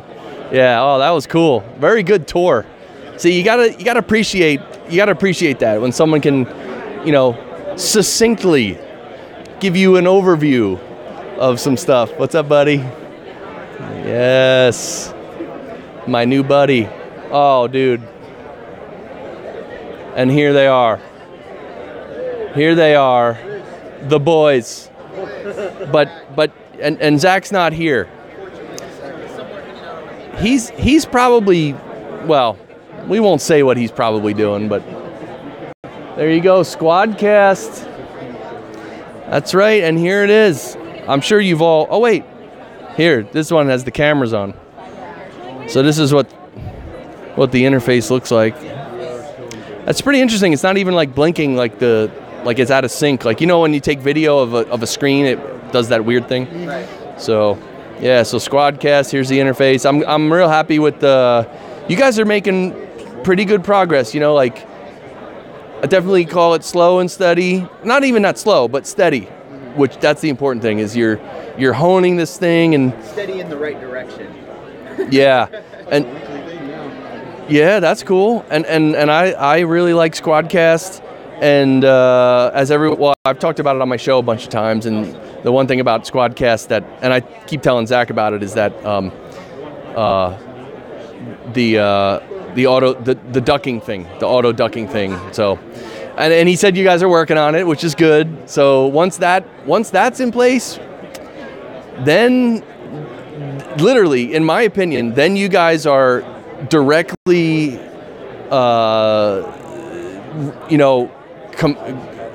direct competition with the leaders in this in your space. Fair enough. We're pretty close because we really got close to solving that problem, because when it did come up, it was like, no, not us too.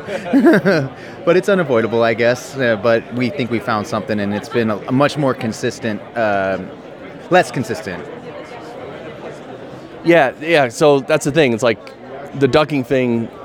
It can just ruin audio. So it's like you got to be able to turn that off and just have it straight. Exactly. You can't undo ducking once it's recorded. So you're right. You're absolutely right. And it always seems to me like because you guys are using, go through Chrome and Firefox, right? Just Chrome. Well, by the way, these other companies who say they work on Firefox, usually it doesn't work. Right. Okay. So that, to be fair, let's say that. But yeah. So through Chrome, it's always interesting to me that you can't just, like, why can't you just tell Chrome to just record the audio straight and local? Like I don't know. But it must not be that simple though. So they do provide a lot of development tools, which is why we developed on Chrome. It's because of how easy they make it, but you're right. There is some aspects of their recording functionality that is missing a little bit. So we're working with third-party providers to provide a more consistent experience for users. And right now, you guys, when you record the audio, you're recording it locally, but you're not uploading it until the session is over. No. That's what we've made an update earlier this week. So when you hit record, your audio instantly starts streaming up to the cloud. Not streaming up to the cloud, but is going up to the cloud. And when you hit stop record, it takes about 7 seconds for it to come down onto the host's recording panel. So it used to be about a minute wait for an hour recording. Now it's 8 seconds or so. It shouldn't be more than 8 seconds. Right, 8 seconds would be a bad connection sort of scenario, yeah. And that's, so during the recording, it's uploading the actual wave quality audio in the background? Yes, sir. We call it progressive upload. Progressive upload, okay. And yeah, and I like the video, and I like you changed the meters, like the meters, the audio meters. I'm glad you changed that. Well, someone told us. Yeah, we've made a bunch of updates. Yeah, we get advice from certain people. Yeah, certain people. Me. We've also, and we appreciate it for sure. It helps us, We've also included where you can see, the host can see what the guest is using as their input, their video, their output, their location, the time in that location, and their browser. So the host has a lot more control over exactly what's happening, and they know what's happening. And if somebody tells them I'm using a Blue Yeti but it doesn't sound, you see default on there, you can say, hey, finish plugging that thing in, man. So it comes in handy for a lot of people. That is really handy, especially for people who don't know what they're hearing. Like as an engineer, I can hear the difference, obviously, between a Yeti and earbuds, let's say. Exactly. But some people can't. Right. No, exactly. You're absolutely right. Some people know what to listen for. Some people know what high fidelity recordings sound like. And a lot of people don't. So we provide that option for the host to be able to verify exactly what their guest is using. Wait, I just realized, is Zach your brother? Yeah. Oh, dude. So Zach, all right, you're not a brother. I'm adopted. He's adopted. Rock is adopted. And we're all high school buds. Yeah, I met Rock in high school. Rock Felder, Squadcast Inc. Oh, so you all met in high school. And this is my dad back here as well. Oh, wait, your dad's here too? Yeah, he's right there. Oh, dude. So Zach is my little brother, who is now my boss in Squadcast. And my dad is now my coworker. And So we have an interesting dynamic on our team, you know. And your mom just loves everybody. My mom just sits back and just listens to everything, all the nonsense that we go through. She just sits back and listens. All right, so you're continually making updates and improving. What is there anything big on the horizon? Any big changes? So yeah, big things coming on the horizon. We have automatic transcription coming down. We're making weekly improvements to the user interface and the experience. We've just recently reworked our calendar functionality. Just generally using everybody's feedback to improve things. Am I forgetting anything? The main goal is to take away any anxiety or fear when having a remote conversation. So our intent is to say, using Squadcast, you will never lose a recording. Your guest doesn't need to stick around to wait for that upload to happen. Their experience is going to be much better. All they got to do is show up, talk, and leave, and you don't have to worry about, hey, where's that file? Is it coming? God, I hope I don't lose that interview for that guest I've been waiting a year to book or whatever. So it's just more reliable. Totally. So, and the resolution of the WAV file that uploads in the background is now, was it 16-bit 44.1? Yes, 16-bit 44.1. Yeah. Cool. All right. Well, I'm happy about what you guys are doing. I don't know if you know. Well, I probably talked to you about this when I first met you guys. Maybe a year and a half ago. But there used to be a company called, actually I forget. Oh, PodClear. And PodClear got bought by that. Remember that thing on Twitter where everyone was doing it live and there was four squares? What was it? Blab. Blab bought PodClear, and then Blab just shut down and was gone. And so, but PodClear was similar to Squadcast in that it was, well, similar in all respects, similar. And with the video, but not recording the video, just recording the audio, but showing the video so you can have a more intimate conversation. And so literally for like years, I think everybody in the podcasting world has been waiting for a platform that shows video and also does the local recordings and all that. So I'm real happy you guys are on top of that.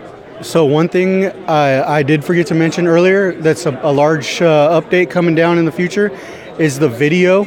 We'll be able to either download that for your website or your uses, or you'll be able to stream it to Facebook or YouTube live.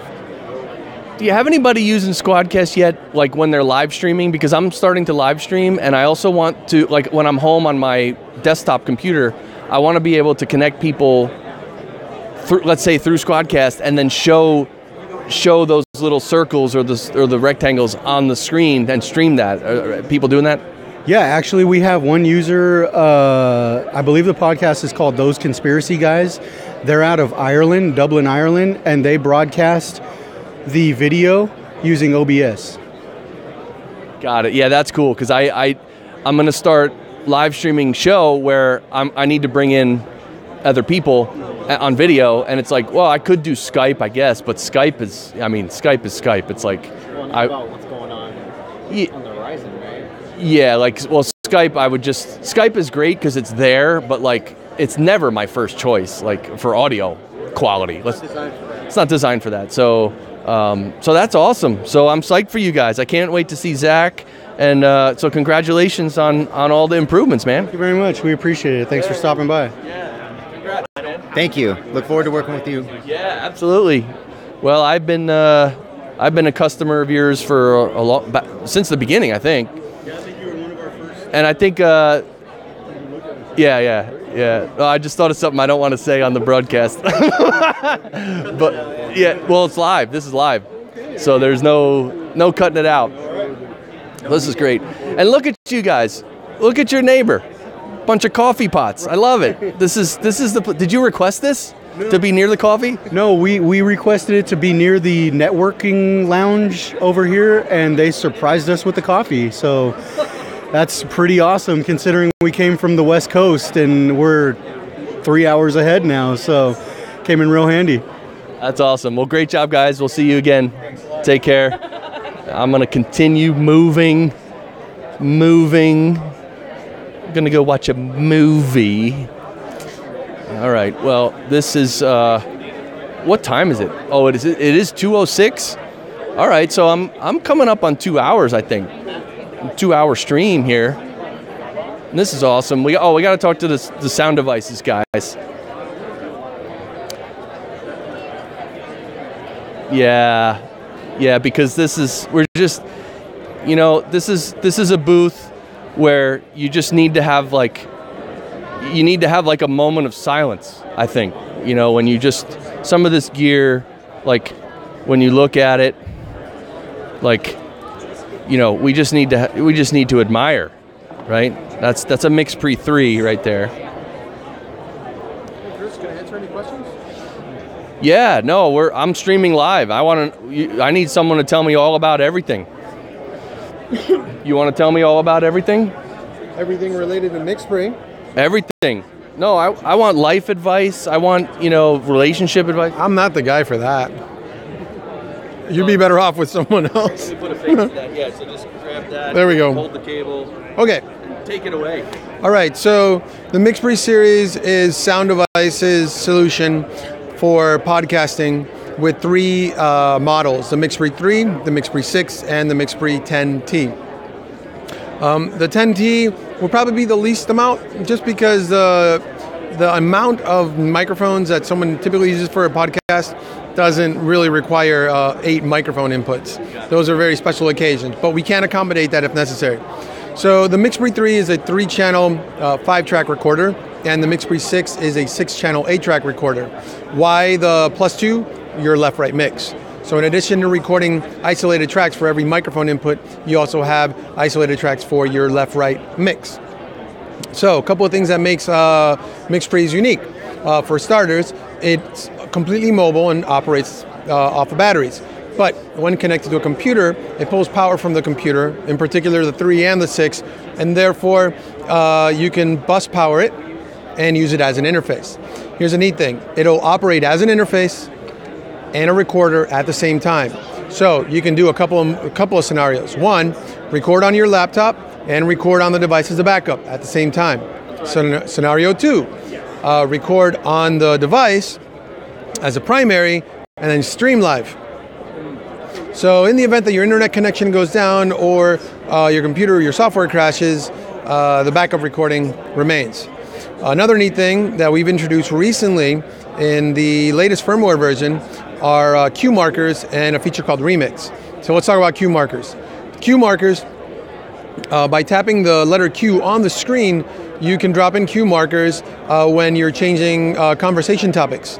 Or let's say you're doing commercial breaks and you're doing a podcast that you will edit and then later post online.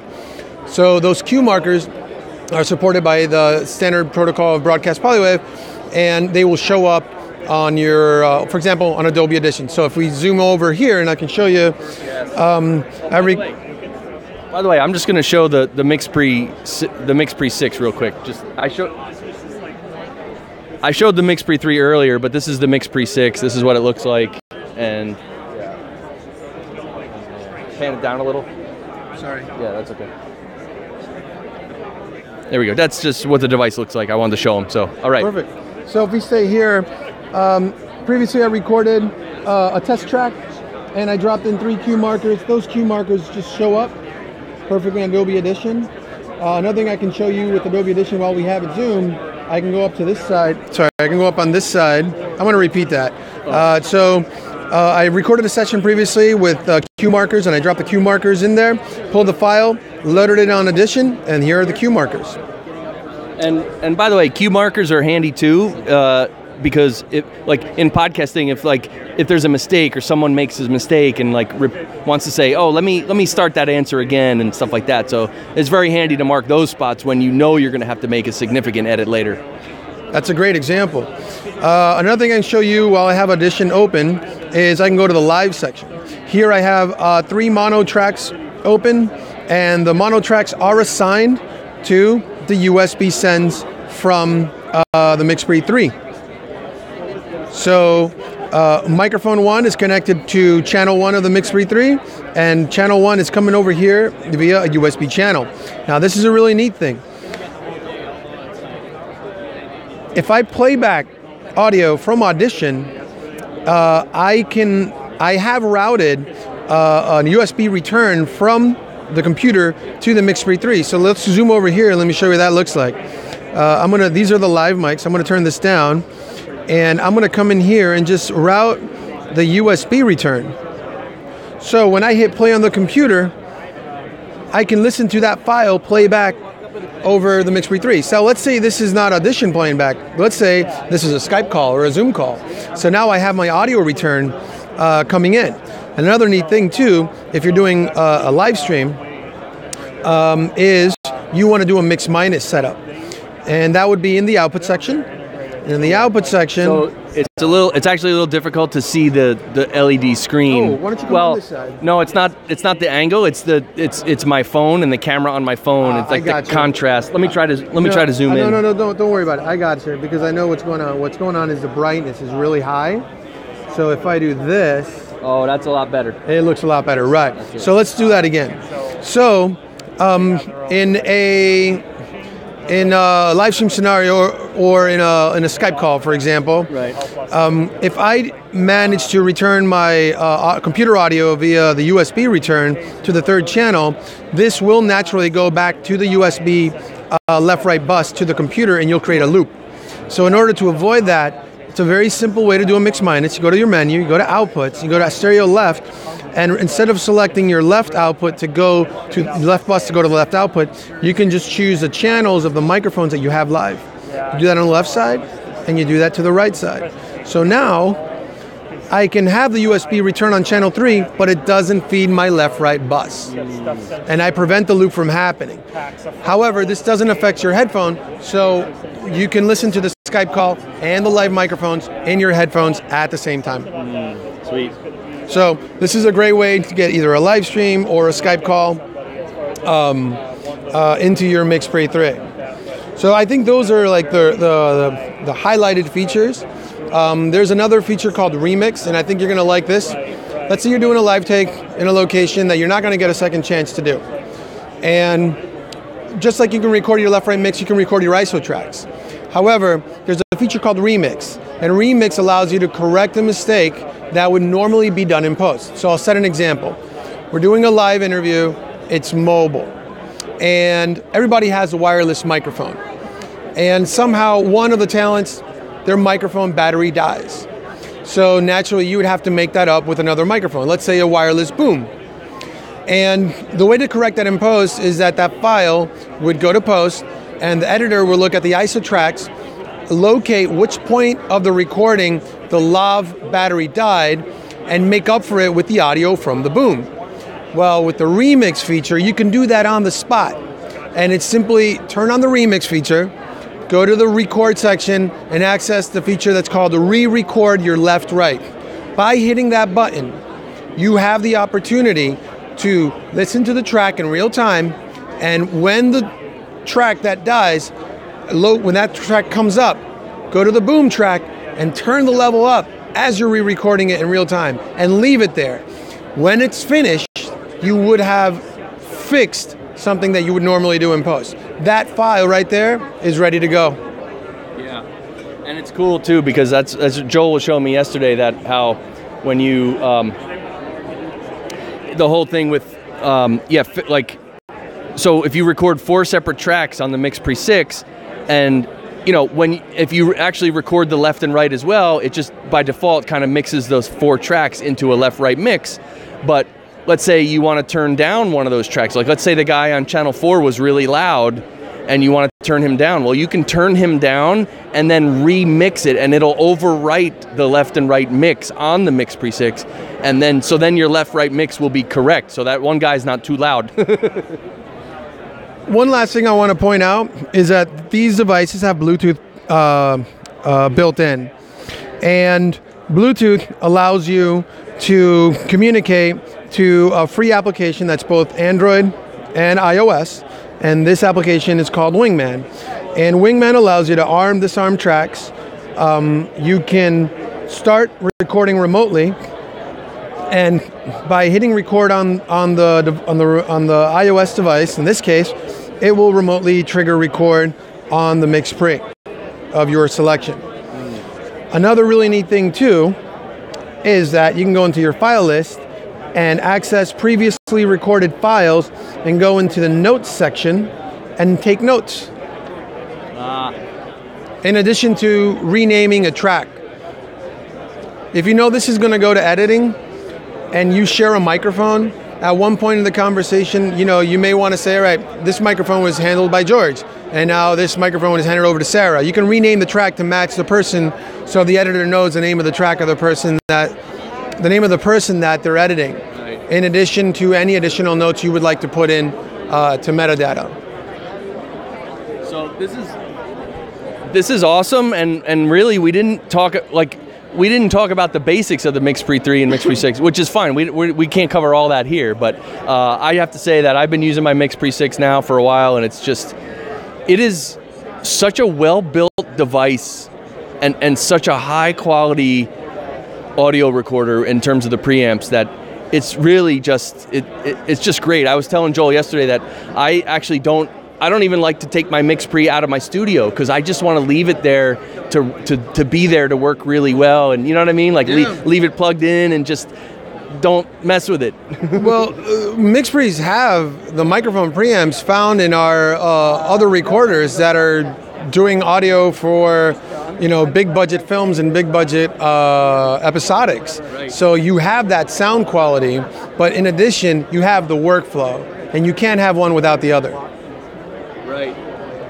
That's what I love. That the sound device, because sound devices has been mainly in video and film, like you said, for years and years and years. It's been a standard. It's been like one of the best brands, and now it's coming into podcasting. So I think sometimes podcasters don't understand that it, like, sound devices has been around forever, and the quality is so high, and so it's good to explain that to people, because then they know, look, the MixPre 6 is $900, the MixPre 3 is like $650.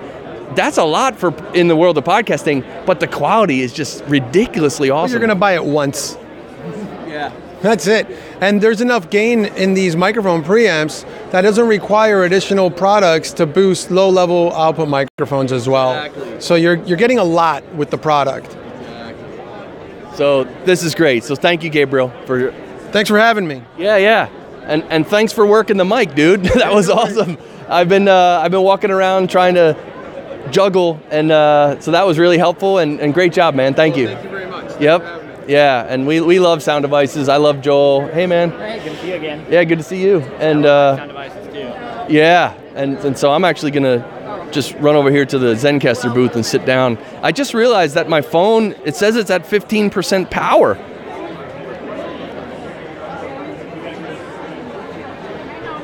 It says, some of the wire came undone. But yeah, no, my phone says it's at 15% power, but I'm supposed to, should be plugged into the power of the gimbal. Let me look at this.